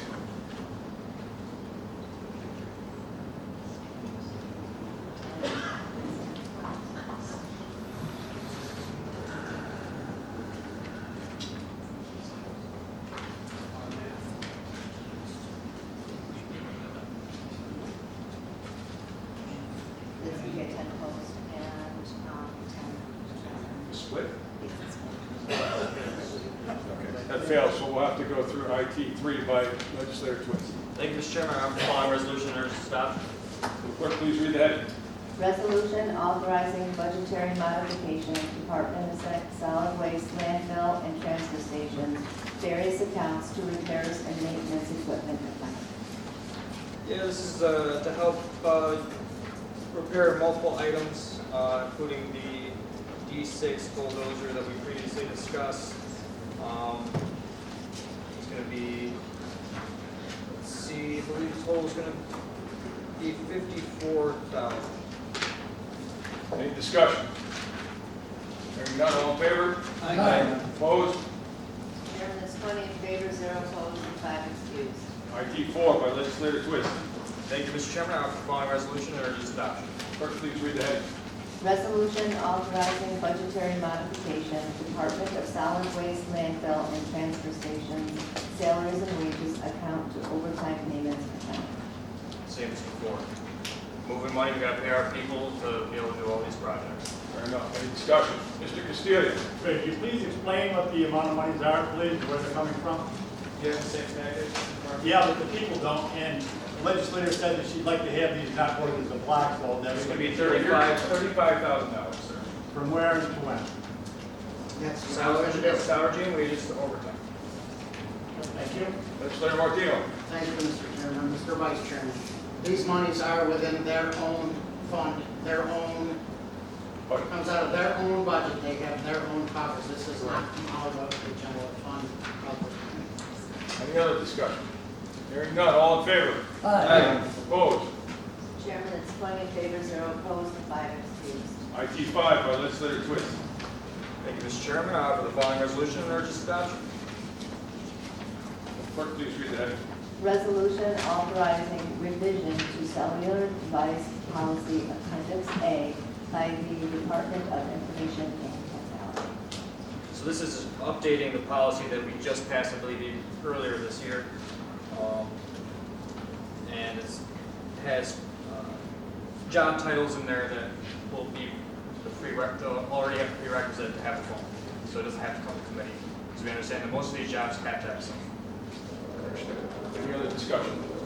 Mr. Castillo. Would you please explain to us what the revisions were on each one, please? Would you like to explain? No, I wouldn't. So the Appendix A revision, there's a check marks next to everybody that has a phone or a tablet or a What are hotspot. I'm not going to list all of them. Just a revision, No, I'm not going to list all of them. I'm not going to play this game. Remind Mr. Castillo that he's quite capable of reading it himself. And I would point out to our guests here that Mr. Twist is actually filling in for legislator Walter. So, any other discussion? Hearing none, all in favor? Aye. Opposed? Mr. Chairman, that's 20 in favor, 0 opposed, and 5 That's it. opposed. IT 6 by legislator Twist. Thank you, Mr. Chairman. I offer the following resolution and urge its adoption. Clerk, please read the heading. Resolution authorizing budget modification, information technology supplement existing capital project to fund audio-visual upgrades. Yeah, so we're moving $20,000 to a project that already was authorized for $50,000. So the total is going to be $70,000. I believe, if I'm not mistaken, this is going to be for the cameras that we've been in the process of upgrading. Any discussion? Hearing none, all in favor? Aye. Opposed? Mr. Chairman, that's 20 in favor, 0 opposed, and 5 excused. IT 7 by legislator Twist. Thank you, Mr. Chairman. I offer the following resolution and urge its adoption. Clerk, please read the heading. Resolution authorizing budget modification, information technology, correct budget modification accompanying September resolution number 269. So I believe this is accepting money, $50,000. Any discussion? Hearing none, all in favor? Aye. Opposed? Mr. Chairman, that's 20 in favor, 0 opposed, and 5 excused. IT 8 by legislator Twist. Thank you, Mr. Chairman. I offer the following resolution and urge its adoption. Clerk, please read the heading. Resolution increasing authorization of capital project number C0325, Health Department roof replacement. Yeah, I know we're all tired of hearing about the projects there, but we do have to replace the roof. We don't have a choice. So it's going to be an additional authorization of $30,000. Any discussion? Hearing none, all in favor? Aye. Opposed? Chairman, that's 20 in favor, 0 opposed, and 5 excused. IT 9 by legislator Twist. Thank you, Mr. Chairman. I offer the following resolution. Urge its adoption. Clerk, please read the heading. Resolution authorizing budget modification, buildings and grounds, electricity expenses. Yeah, we've been through this with other departments. Electricity is expensive and doubling in price. It's insane, but that's where we're at in New York State right now. It's going to be an additional, I believe, $225,000. Got to pay it. We got to have the lights on. Understood. Any discussion? Mr. Castillo. Where is it coming from, please? Is this from the general fund or is this, they have the budget? This is from unappropriated fund balance, sir. Okay. Any other discussion? Hearing none, all in favor? Aye. Opposed? Mr. Chairman, that's 20 in favor, 0 opposed, and 5 excused. IT 10 by legislator Twist. Thank you, Mr. Chairman. I offer the following resolution and urge its adoption. Clerk, please read the heading. Resolution authorizing the execution of a grant disbursement agreement with the Dormitory Authority of the State of New York regarding a Lake Ontario Resiliency and Economic Development Initiative project in the town of Oswego for the sum not to exceed $1,104,890.32, County Route 89 stabilization project. Okay, so I'm going to be looking to amend this for multiple reasons. First, the number is not going to be 1.3 million. We're accepting funds. The number's going to be higher. We're okay with that. So it's going to be 2.2 million. Well, yeah, $2,246,859.82.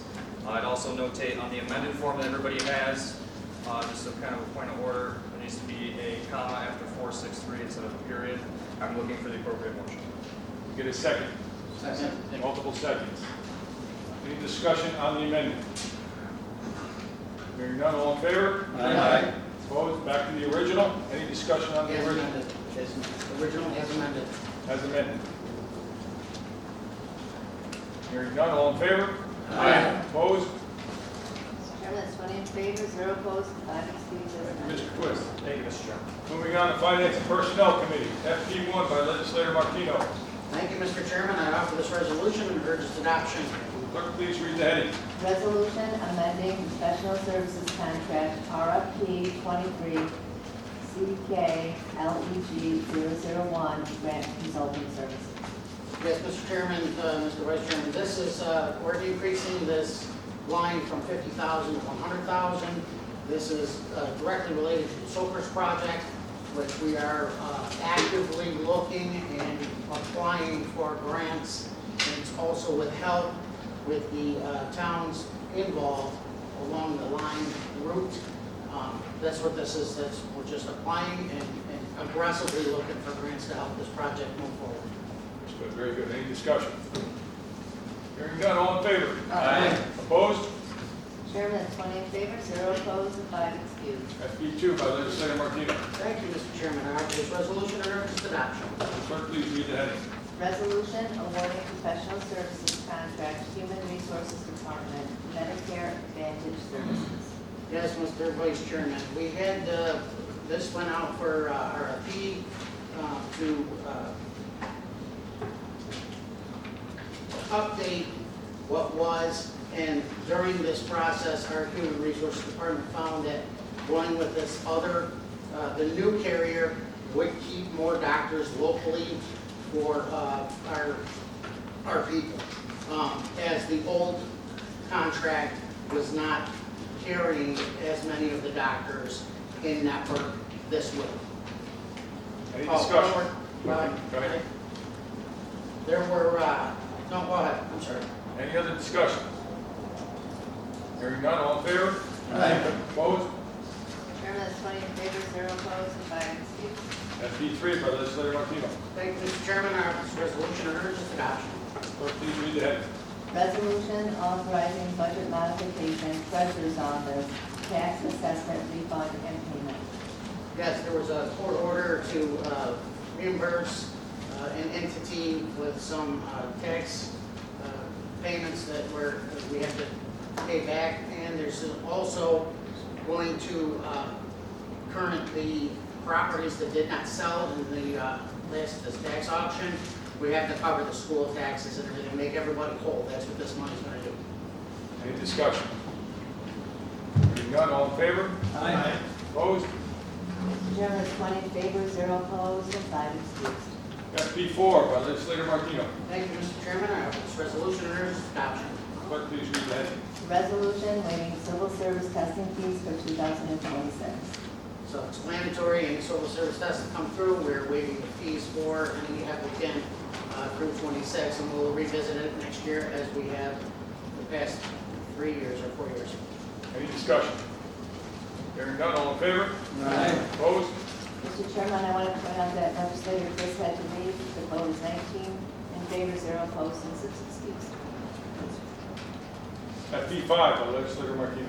Thank you, Mr. Chairman. I offer this resolution and urge its adoption. Clerk, please read the heading. Resolution authorizing budgetary modification, Human Resources Department, unemployment claims. That's exactly what it is. Unemployment claims, we're going to move $53,000 for anticipated expenses. Any discussion? Hearing none, all in favor? Aye. Opposed? Mr. Chairman, that's 19 in favor, 0 opposed, and 6 excused. FP6 by legislator Martino. Thank you, Mr. Chairman. I offer this resolution and urge its adoption. Clerk, please read the heading. Resolution authorizing professional services contract, Human Resources Department, Civil Service Records Management System. exactly what it is. It's a contract for the civil service record management with NeoGov, NEOGOV, and the amount of $49,772.40. We've had, as this was vetted, there were numbers from over $1 million down to 49,000. So, and I believe that we have worked with this company prior. Any discussion? Hearing none, all in favor? Aye. Opposed?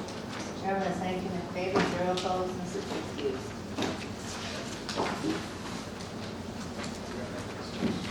Mr. Chairman, Mr. Vice Chairman, I make a motion to waive the rules for GC 7, IT 11, IT 12, IT 13, and IT 14 only. We have a motion to waive the rules. Do we have a second? Second. Multiple seconds. Any discussion? All those in favor? Aye. Opposed? That's, who's opposed? Okay, that's 19 in favor, 1 opposed, and 6 excused. Case GC7 by legislator Volz. Mr. Chairman, I offer this resolution, urge its adoption. Clerk, please read the heading. Resolution authorizing the execution of a purchase agreement concerning the purchase of property commonly known as tax map number 13100-01-15, landlocked property off of County Road 51A in the town of Sparkman. Yes, this is where the chair of the legislature is authorized to execute the purchase agreement in an acceptable form to the county attorney required tax property of map number 13100-01-15, 27 acres of vacant land that's landlocked, with a total cost of $8,000. Thank you. Any discussion? Hearing none, all in favor? Aye. Opposed? Mr. Chairman, that's 19 in favor, 0 opposed, and 6 excused. Mr. Holt. IT 11 by legislator Martino. Thank you, Mr. Vice Chairman. I offer this resolution and urge its adoption. Clerk, please read the heading. Resolution establishing capital project number 132, Furnace Parish Highway Garage. I'd like to make a note in the first whereas, it says the furnace in the parish was improperly spelled. I'd like to make that noted for the change. Second. Second. Okay. I'd like to make it Okay, noted. a second. Any discussion on amending the change? Hearing none, all in favor? Aye. Back to the original as amended. Okay, hold on. I just want to explain. I didn't get to that. Okay. As we know, things break. This is the furnace for the parish highway garage. It decided to give up the ghost. It's been due. So we're still in figuring out whether which way we're going to go to replace this. But we're going to authorize $8,000 for it as we have received quotes around that figure. Thank you. Any other discussion? Hearing none, all in favor, as amended. Aye. Opposed? Thank you. Chairman, that's 19 in favor, 0 opposed, and 6 excused, as amended. IT 13 by legislator Martino. Wow. 12, I'm sorry. IT 12. Thank you, Mr. Vice Chair. I offer this resolution and urge its adoption. Will clerk please read the heading? Resolution authorizing budgetary modification to Department of Solid Waste to establish capital project number 1425 for repair to the leachate holding tank at Bristol Hill landfill from the unappropriated fund balance to the capital project. Thank you, Mr. Vice Chair. We found that there was a hole in the bottom of the tank, so we have to get this repaired. So we're going to open this capital project up. This is out of their fund, their unappropriated fund balance. Thank you. Any other discussion? Mr. Kraft. I think it's important to point out that when it comes to solid waste, that's an enterprise fund. It is. So it does not affect us. It's their money. Understood. Yeah. Any other discussion? Hearing none, all in favor? Aye. Opposed? Mr. Chairman, it's 19 in favor, 0 opposed, and 6 excused. IT 3 by legislator Martino. 13. 13, I'm sorry. Thank you, Mr. Vice Chair. I offer this resolution and urge its adoption. Clerk, please read the heading. Resolution authorizing an agreement with Novelis on certain terms to provide for additional transfer station hours to dispose of solid waste stemming from the Novellis plant fire on specified Saturdays. Basically, as it was said, they had a fire, they're asking us to keep our transfer stations open for longer hours on Saturday. They will incur the costs, not asking for any special tipping fee waivers or anything like that. Any overtime we incur, they will reimburse. Any discussion? Hearing none, all in favor? Aye. Opposed? Chairman, that's 19 in favor, 0 opposed, excused. IT 14 by legislator Martino. Thank you, Mr. Chairman. I offer this resolution and urge its adoption. Clerk, please read the heading. Resolution authorizing the execution of a supplemental agreement number 1 by and between the State of New York Department of Transportation and the County of Oswego, New York State DOT contract number D014896, 2024-2025 season. Just as it says, it's an amendment to the original contract in the amount of $365,673.62 owed to us from New York State due to the extra efforts this past winter. We need to do this so we can put it forth and get that money coming to us. Any discussion? Hearing none, all in favor? Aye. Opposed? Chairman, that's 19 in favor, 0 opposed, excused. Thank you, Mr. Vice Chairman. All right, before I move on to any unfinished business, I just wanted to note that people guessed Aaron Adson's here from the longtime member of the Farm Bureau. Just wanted to recognize him. I see him standing, I see him in the back room with his daughter. Moving on to unfinished business. Any unfinished business? Any miscellaneous business? Yes, Mr. Legislator Chairman. Chesbro. Yes. Mr. Chairman, what I would like to do is information is what we need to have out there because we do have a quickly approaching deadline to where there's going to be new requirements for food stamps and Medicaid. But I want everyone to understand that we have not been just sitting here waiting for this to happen.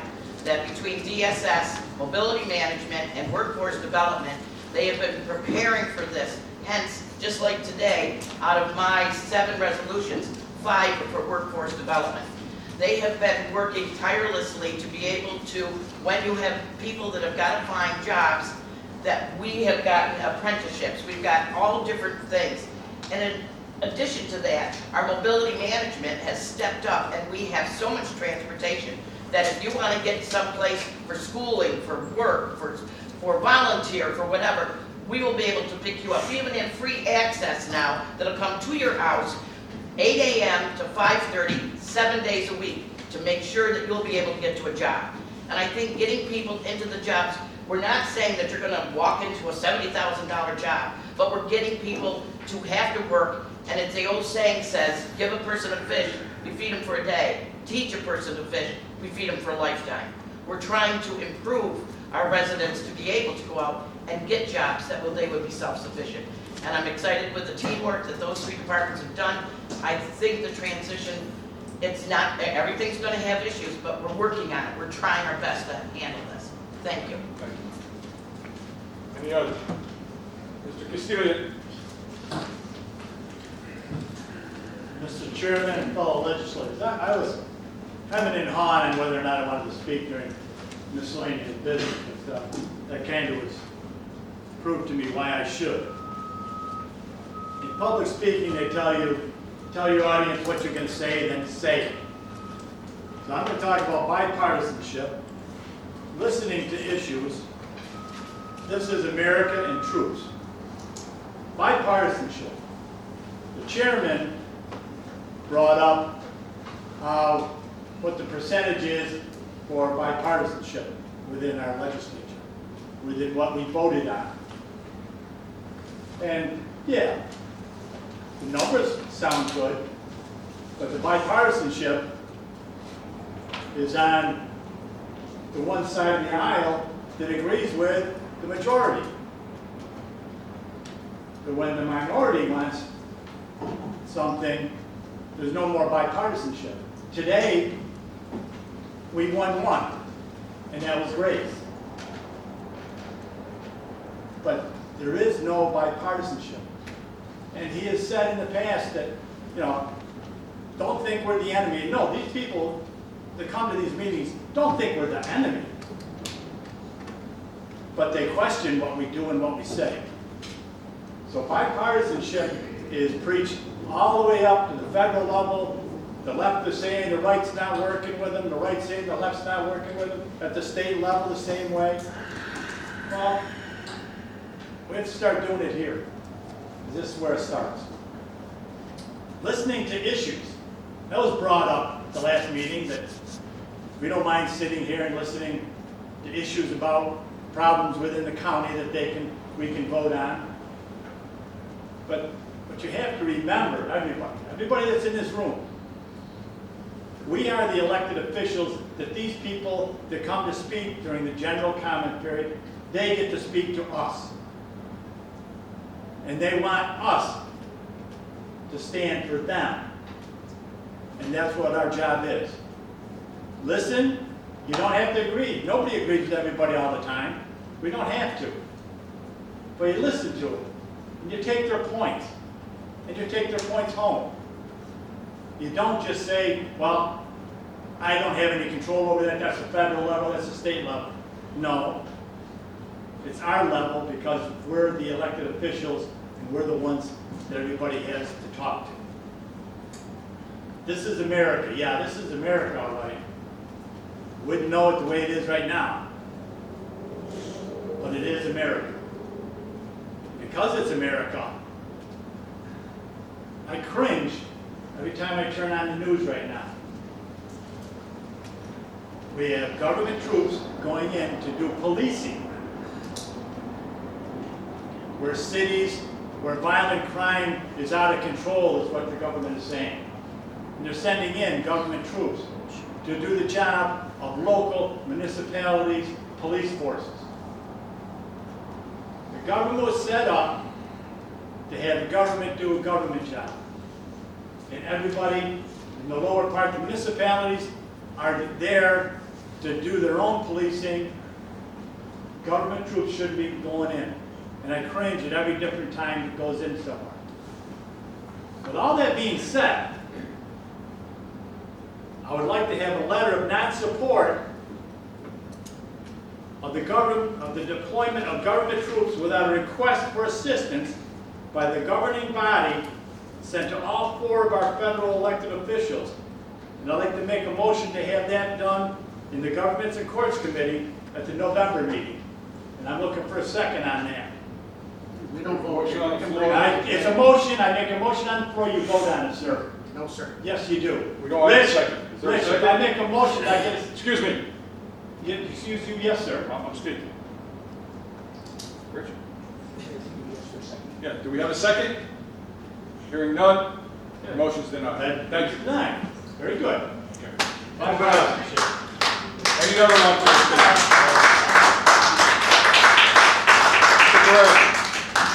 So I wanted to follow up on the issue with SNAP and the good job that the county is doing trying to stay on top of that. I do, however, want to share that due to the cost of food, SNAP is not stretching as far as it used to, and the food banks are in dire need of support from the community.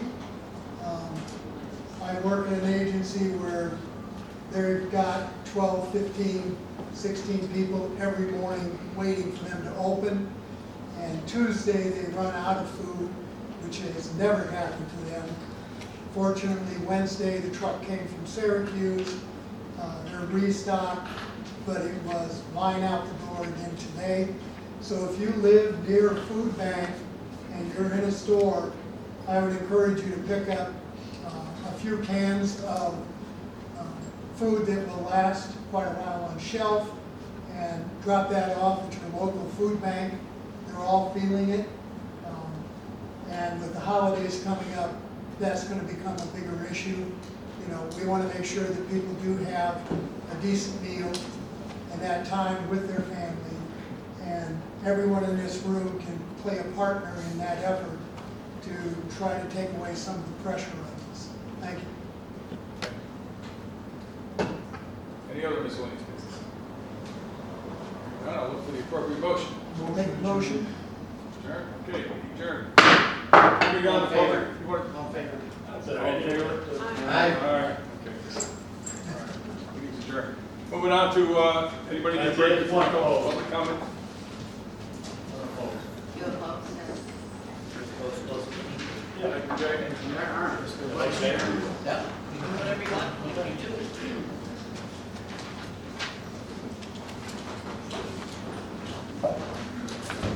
Do we have a Margaret Meldrum?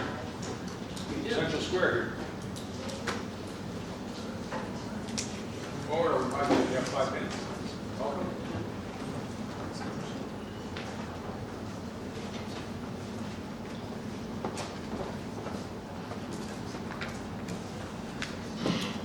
Good afternoon, Mr. Chairman, ladies and gentlemen of the legislature, and all the members of the gallery. My name is Margaret Meldrum. I have been a lifelong resident of Oswego County, with the exception of when I accompanied my husband while he was serving in the military in Germany and lastly the Mojave Desert. I watched the September 11th meeting on YouTube, and I am speaking today in regards to that meeting. I'm going to cover service, respect, being a good neighbor, illegal aliens, and lastly, our nation's lack of a moral compass. First, service. I recall that one gentleman, maybe two, spoke of their service in the military. Thank you to you both if you are here today. Besides the military, there are many ways to serve. My father was a highway superintendent, my mother a legislator, my brother a town councilman. I serve on the planning board of my town, and I volunteer at the New York State Fair. My uncle is a legislator in this chamber today. How many of you in the gallery serve your town, your village, or your city? Do you attend town or city council meetings, planning board meetings, or public hearings? The greatest change any one individual can affect on government begins at the local level, not the county, state, or federal level. So if you don't attend your local meetings or participate as a board member, why not? Respect. While watching the September 11th meeting, not a single speaker addressed Chairman Weatherup or the legislators in this room. So I question whether you are here to address the men and women in the chambers who were elected to serve you. Failure to address these men and women is a blatant lack of respect. Failure to address, oh, you said that, I'm sorry. Did you dress for the occasion, or did you come wearing jeans, t-shirts, shorts, spandex, or flip-flops? Again, blatant disrespect for the men and women in this chamber and what it represents. Every speaker from the gallery offered nothing but complaints about the Oswego County government, the national government, the sheriff's department, our immigration policies. None of you offer realistic solutions. If you are not part of the solution, you are the problem. Several of you spoke out against the Oswego County Sheriff's Department assisting the Cuyahoga County Sheriff's Department. One individual said, all these sheriffs were there. There's only one sheriff in this county. All the rest are deputies.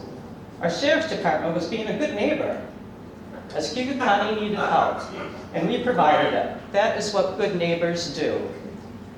Immigration. During the Biden administration, Biden and his party willfully chose to ignore their federal responsibility of defending our borders. That resulted in a flood of illegal aliens, estimated between 10 and million, entering our country. In doing so, these illegals were breaking number 8 U.S. Law, Code 1325, improper entry by an alien law. This is a criminal offense. The first offense is a misdemeanor. Re-entry after deportation is a felony. And yet you choose not to see these people as the criminals that they are. They are not immigrants. Immigrants are welcome in our country when they come legally. Senator Chuck Schumer wants $192.8 billion in the federal budget for illegal aliens. You complained about the Oswego County resources being utilized in another county. How many of you are in favor of billions of dollars going to illegals? How are illegals more deserving than our own underprivileged and impoverished citizens? Our country is in a very precarious position today. We have lost our moral compass. The following is from an article in the National Review political magazine that I read earlier this week. The leading Attorney General candidate in Virginia, a Democrat named James Jones, called for the assassination of the then House Speaker, GOP Tom Gilbert. Jones also called for the murdering of Gilbert's children, as they are little fascists. When did it become acceptable to think these things, much like say these things? And when did it become acceptable to kill someone like Charlie Kirk because you don't agree with his words? When I was growing up, I was a member of 4-H, and that was the start of my service journey and volunteerism. 4-H makes good citizens and leaders, with children living their lives to the 4-H pledge. I feel that these are, can I continue? No, you have 5 minutes. All right, in closing, I would just like to offer a quote by John F. Kennedy. Ask not what you can do for your country, ask not what your country can do for you, ask what you can do for your country. Thank you for allowing me to speak.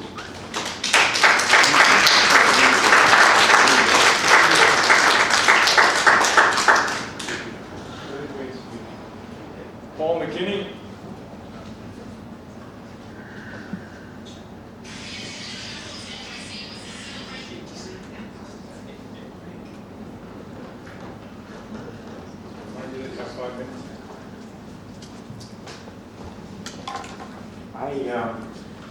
I think maybe I should feel a little embarrassed today. Well, jeans for the first time, but I think that what somebody wears is far less important than what somebody does. For the last 9 months, I've been coming to the legislature meeting along with an increasing number of folks to ask, cajole, anything short of pleading this body to pass a no collusion resolution with the Sheriff's Department. The young woman who just spoke mentioned the Cato raid. Unfortunately, I would have to say I disagree. I don't think that we should be sending our sheriff to another county. We have enough to do right here. And certainly ICE and Border Patrol does not need any additional help. They're being well funded. In the last 9 months, there's been an increasing, alarming number of illegal actions by ICE and Border Patrol. Again, let me say that the mandate for ICE and Border Patrol is very clear. Okay? It's supposed to investigate criminals.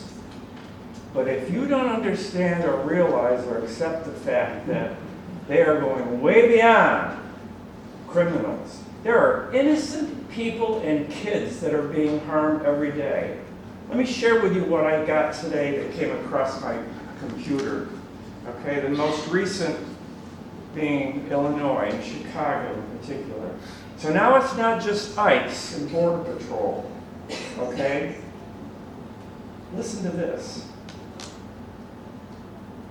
There's no crisis in Chicago that makes it necessary for the administration to send in National Guard troops. It's been very clear that any instability in the Chicago area has been caused by the administration's surge of federal agents into the city, where they shot and killed Chicago resident Silverio Gonzalez, raided and ransacked an apartment building, leaving residents, including U.S. citizens, not criminals, U.S. citizens, and children. Children.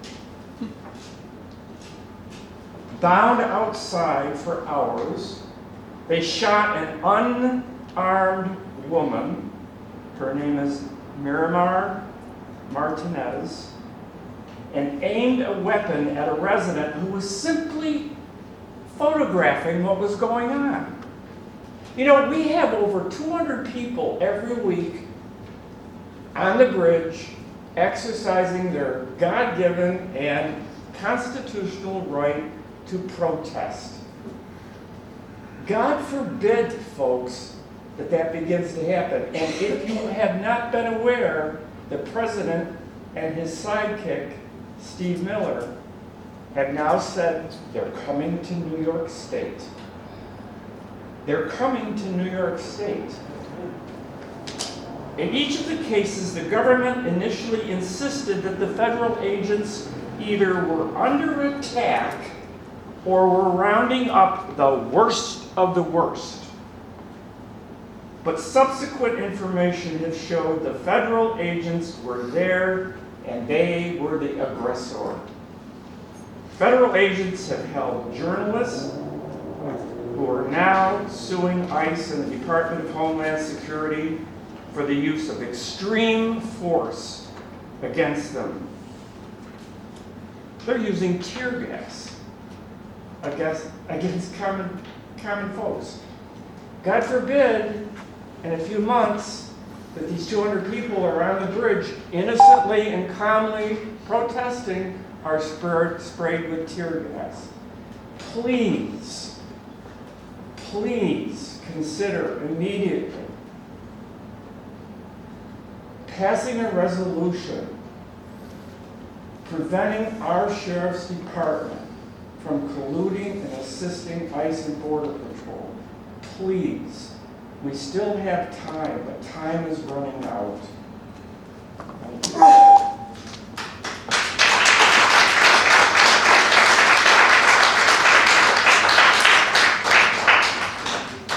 Jim you. Cannon here?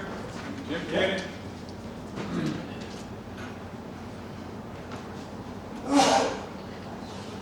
Pleasure.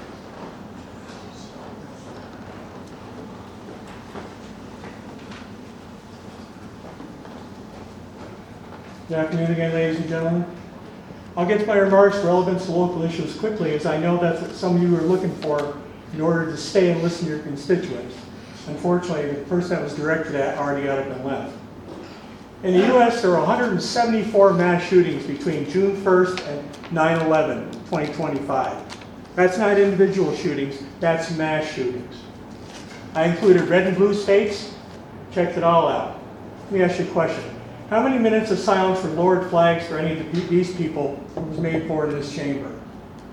Why Charlie Kirk and not them?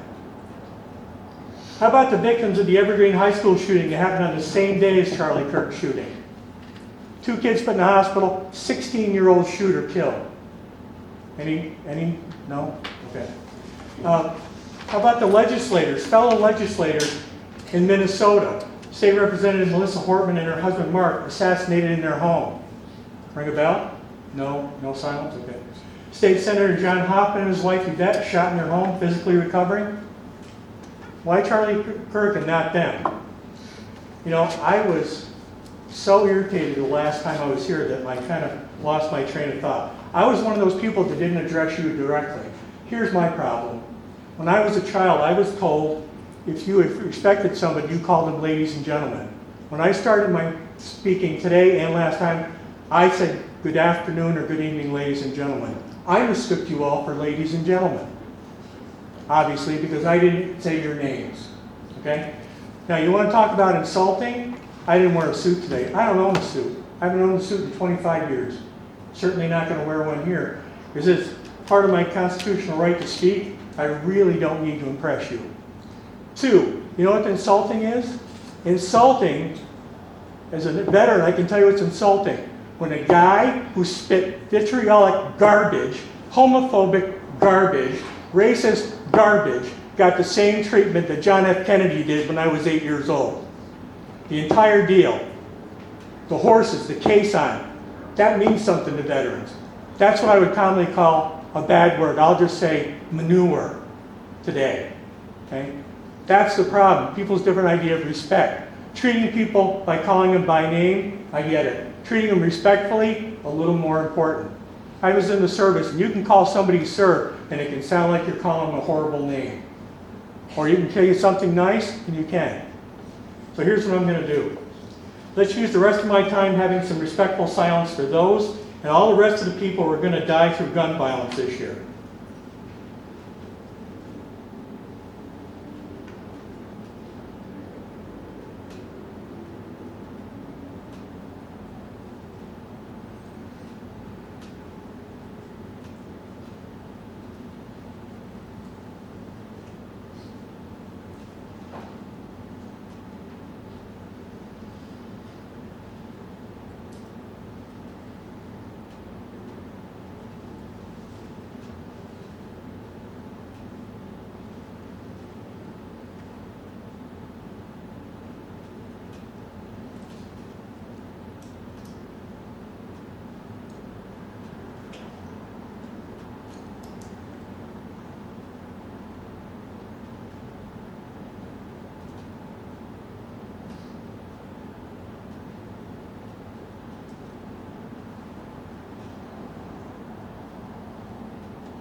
Thank you for your time.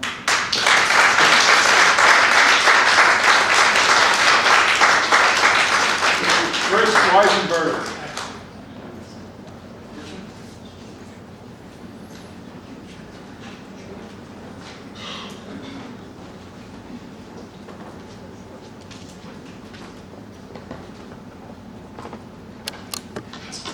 Good afternoon.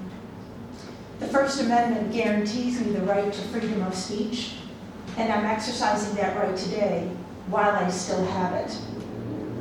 The United States has had a roller coaster stance on immigration since the beginning of our country. Do you know who the first offending group of immigrants were? The Germans. In 1790, Ben Franklin and Thomas Jefferson worried that German immigrants would not blend into American culture. In the 1830s, the U.S. had a huge demand for immigrants from Europe to lay track for the explosive growth of the railroad.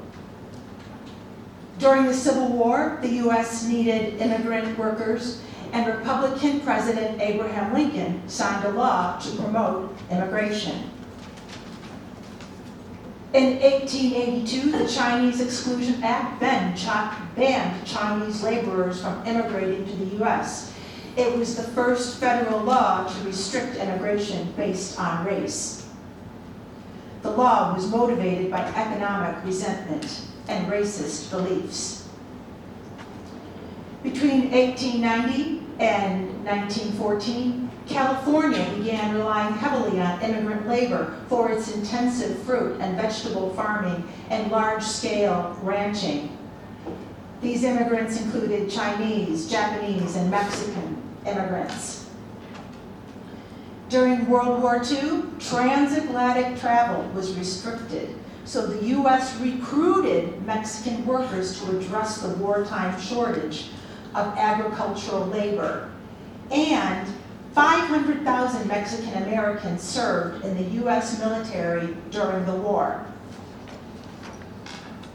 But when the war ended, despite the great need for labor, the U.S. began deporting the Mexicans and Mexican Americans that they needed to work on the farms. In 1986, Republican President Ronald Reagan signed a law granting amnesty to approximately 3 million undocumented immigrants who lived in the U.S. The point of this history lesson is to show that the U.S. has a roller coaster relationship with immigration, and I pray that it will swing back toward accepting immigrants. The current administration's immigration policies are the most deplorable and cruel ever enacted by our government. History will not look kindly on those who support these actions. We have lost our moral compass. It is not illegal to exist here in the U.S. According to the law, crossing the border into the U.S. is a civil violation only, equivalent to getting a speeding ticket. It becomes illegal only when the person who is cast out re-enters. The people taken into ICE custody in Cato could be guilty of only breaking civil law, a simple speeding ticket. So what is the point? Cruelty? Racist beliefs? Political posturing? Pandering to the current administration? People are only undocumented because the U.S. has forced them to be undocumented. There is no clear path to U.S. citizenship for all immigrants. Rather, the process is lengthy and complex. Here's a fact. Undocumented people are not eligible for SNAP, Social Security, public assistance. Another fact, undocumented people pay state and federal taxes for services they can't use. I asked the legislature to pass a resolution ending collaboration between local authorities and U.S. Immigration and Customs Enforcement in Oswego County.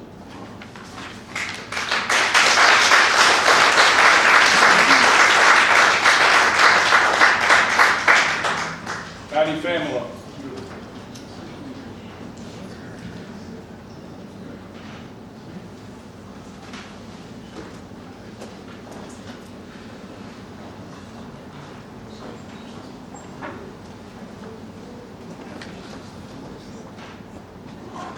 Good afternoon again, I'm Patty Pamelo. Wow. Thank you, Chris, for your comments. Thank you, Jim. I think it is important that people understand some of the lies that are out there regarding undocumented people. And one is that they're getting money from Chuck Schumer, and that's incorrect. Where did I want to start today? I've almost lost my train of thought. And I think it goes back to how does politics work? And it's not working anymore. The old rule book is being thrown out.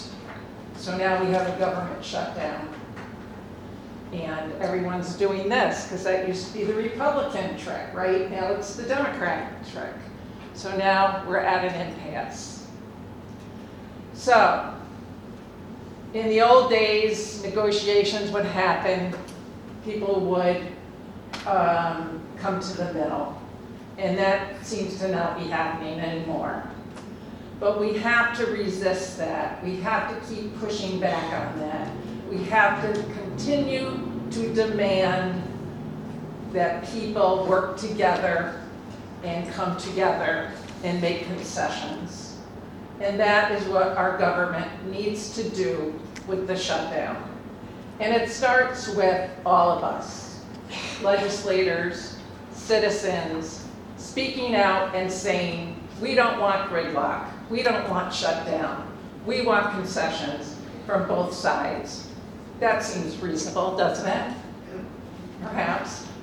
So all of you want to keep things local. I know Chairman Weatherup, who's not here, has criticized speakers, and Legislator Martino, who's not here, has criticized speakers that we talk about national. But it works both ways, right? Everything local filters up and everything that's at the top filters down. So what are we gonna do? We can't continue like this. We have to learn to stand together. And I am gonna resist. I wanna resist what's going on in this country with the militarization of our cities, directed by a president who is after retribution on democratic cities and states. And we live in one of those states. So we need you Republicans that represent us to protect us from us losing some of our constitutional liberties. And that's why you see people on the bridge, that's why you see people in this chamber. Because we know we don't want to lose our democracy. So you're gonna have an opportunity to talk to some of your congressional leaders, and we have been encouraging you to talk with Representative Tenney and tell her how much the big betrayal bill is going to hurt Oswego County. And references were made by legislator Karasik and the other legislator, Chesbrough, who was talking about preparations that the Department of Social Services is making. But what you failed to say is why they are making those preparations. And that is because of the big bad bill. Because we expect programs like SNAP, Medicaid to be cut. We expect more and more New Yorkers to not have health insurance or to have their health insurance doubled. So we are relying on you. You are relying on Congress and state government to filter these messages in whatever way you see fit. So people come here and we ask you, please bring our message and please be clear. Now, two things are happening at once, right? Claudia Tenney is coming to see you all. She's going to have a little fundraiser, and all you Republicans are invited. So I hope you will go and tell her some of the concerns and some of the cuts that are being made to the programs here in our community. And at the same time, Oswego Health is in danger of closing as a rural hospital, but they're getting $14 million from New York State and your Democratic governor. Thank you. And your Democratic. Watson, please. Your time is up. Thank you. Thank you.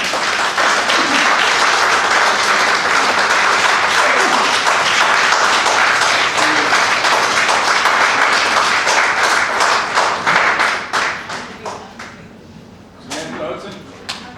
Okay, thank you.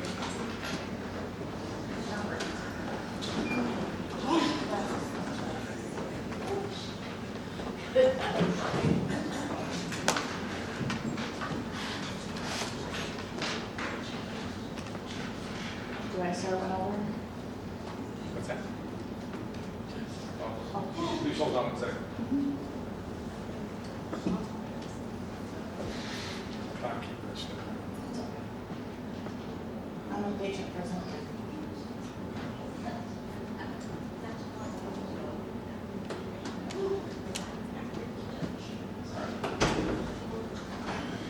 Okay.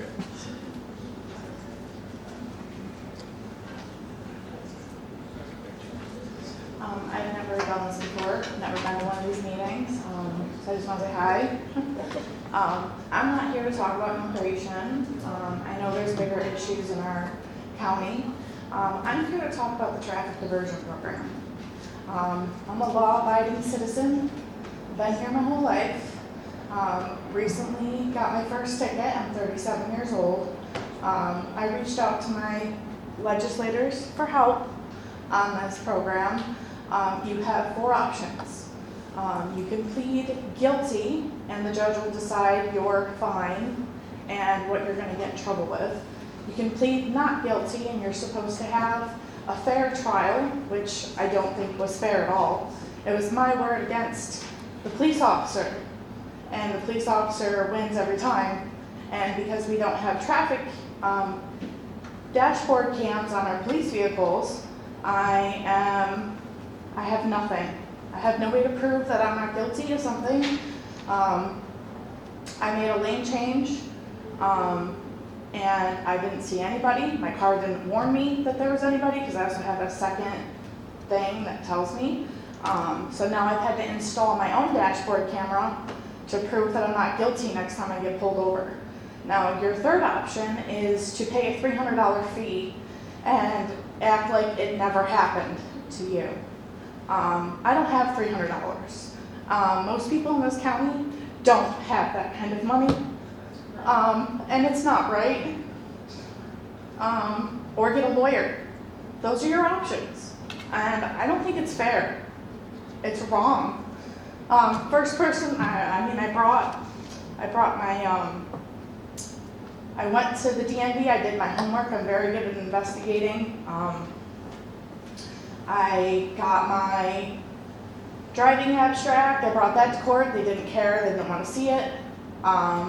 Couldn't talk to the DA at all about my ticket.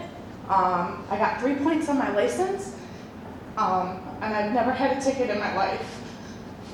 And I don't think it was fair. I think it's wrong. And the only way I can fight it is by appealing.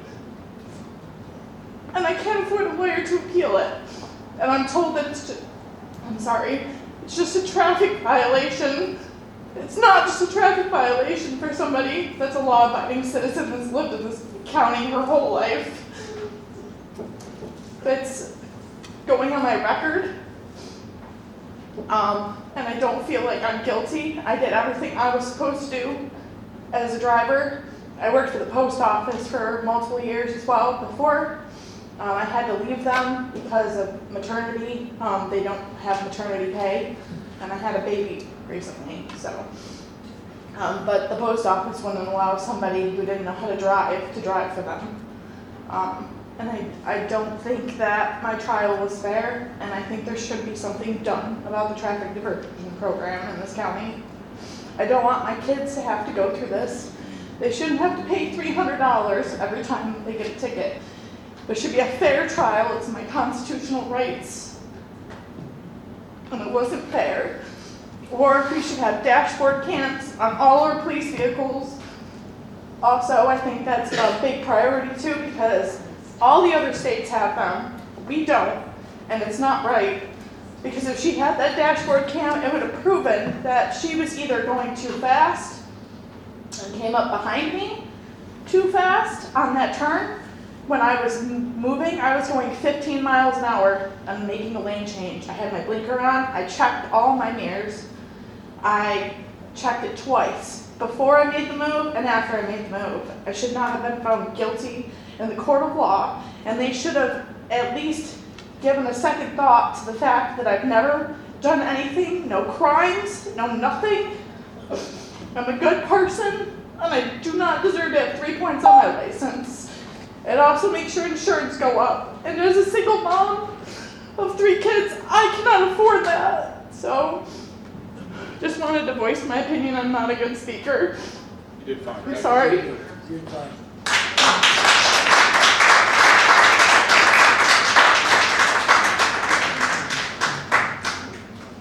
Okay, this one's stuff, it looks like Aaron Fiore. What is it? Rainy. Farini? I don't think so. Fiore? Way to pronounce, that's all. She pronounces it one way, I pronounce it another way. I can't read the writing. That's okay. I'm sorry.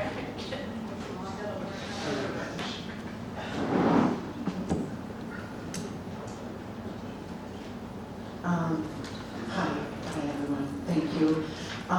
Thank you, Chuck. Go ahead, I'm sorry. Thank you all for being here this afternoon. And I didn't really come with anything necessarily prepared this time. But as you may have already recognized myself, I can speak on behalf of many, really, I would just say of people who are recently arrived We can call them immigrants, we can call them folks who are escaping, coming to the US, and they're living here in Oswego County. There have been, of course, many instances in the public eye about collusion with local law enforcement and federal immigration authorities. And that had happened also with the Oswego City Police. They were taken, there was an operations, Oswego City Police Department that took on a new policy.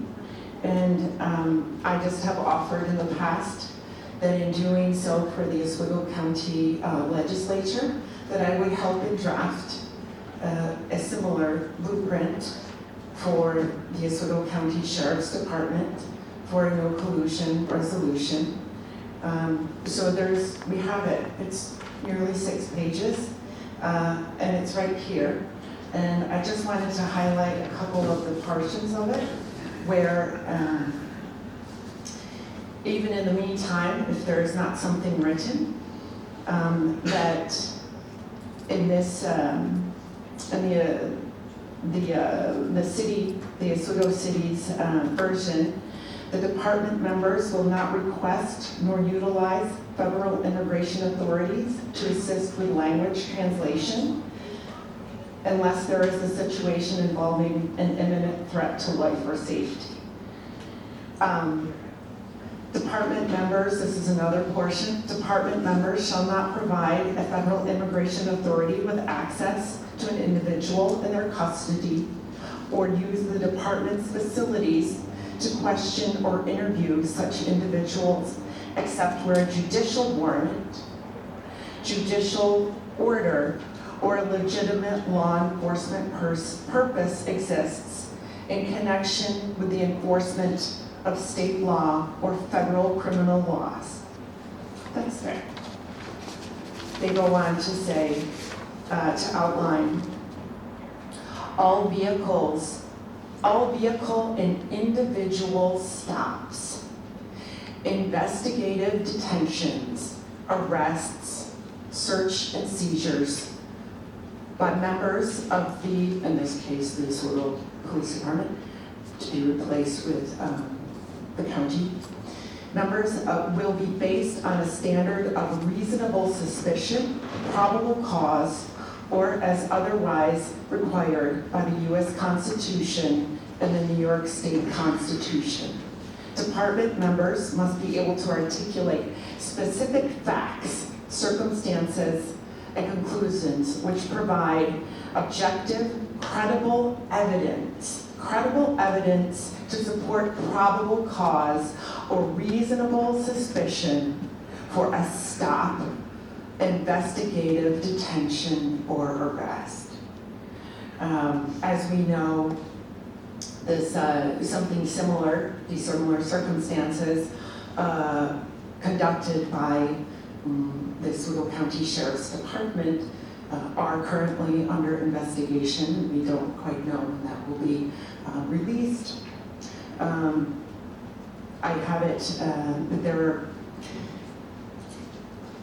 I have a lot of these circumstances. I have a lot of these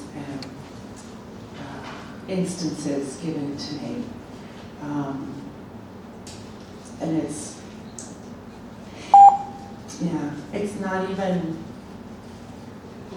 not an immigration thing. It's kind of the 4th and 14th Amendments. This is for you. This is for everyone. The conduct and the staying within the rules and also staying within what is accountability and not impunity. Thank you. Thank you. Mary Ann Hogan? Mary Ann Hogan still here? Mary Ann Hogan.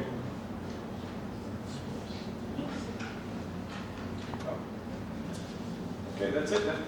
Thank you for coming.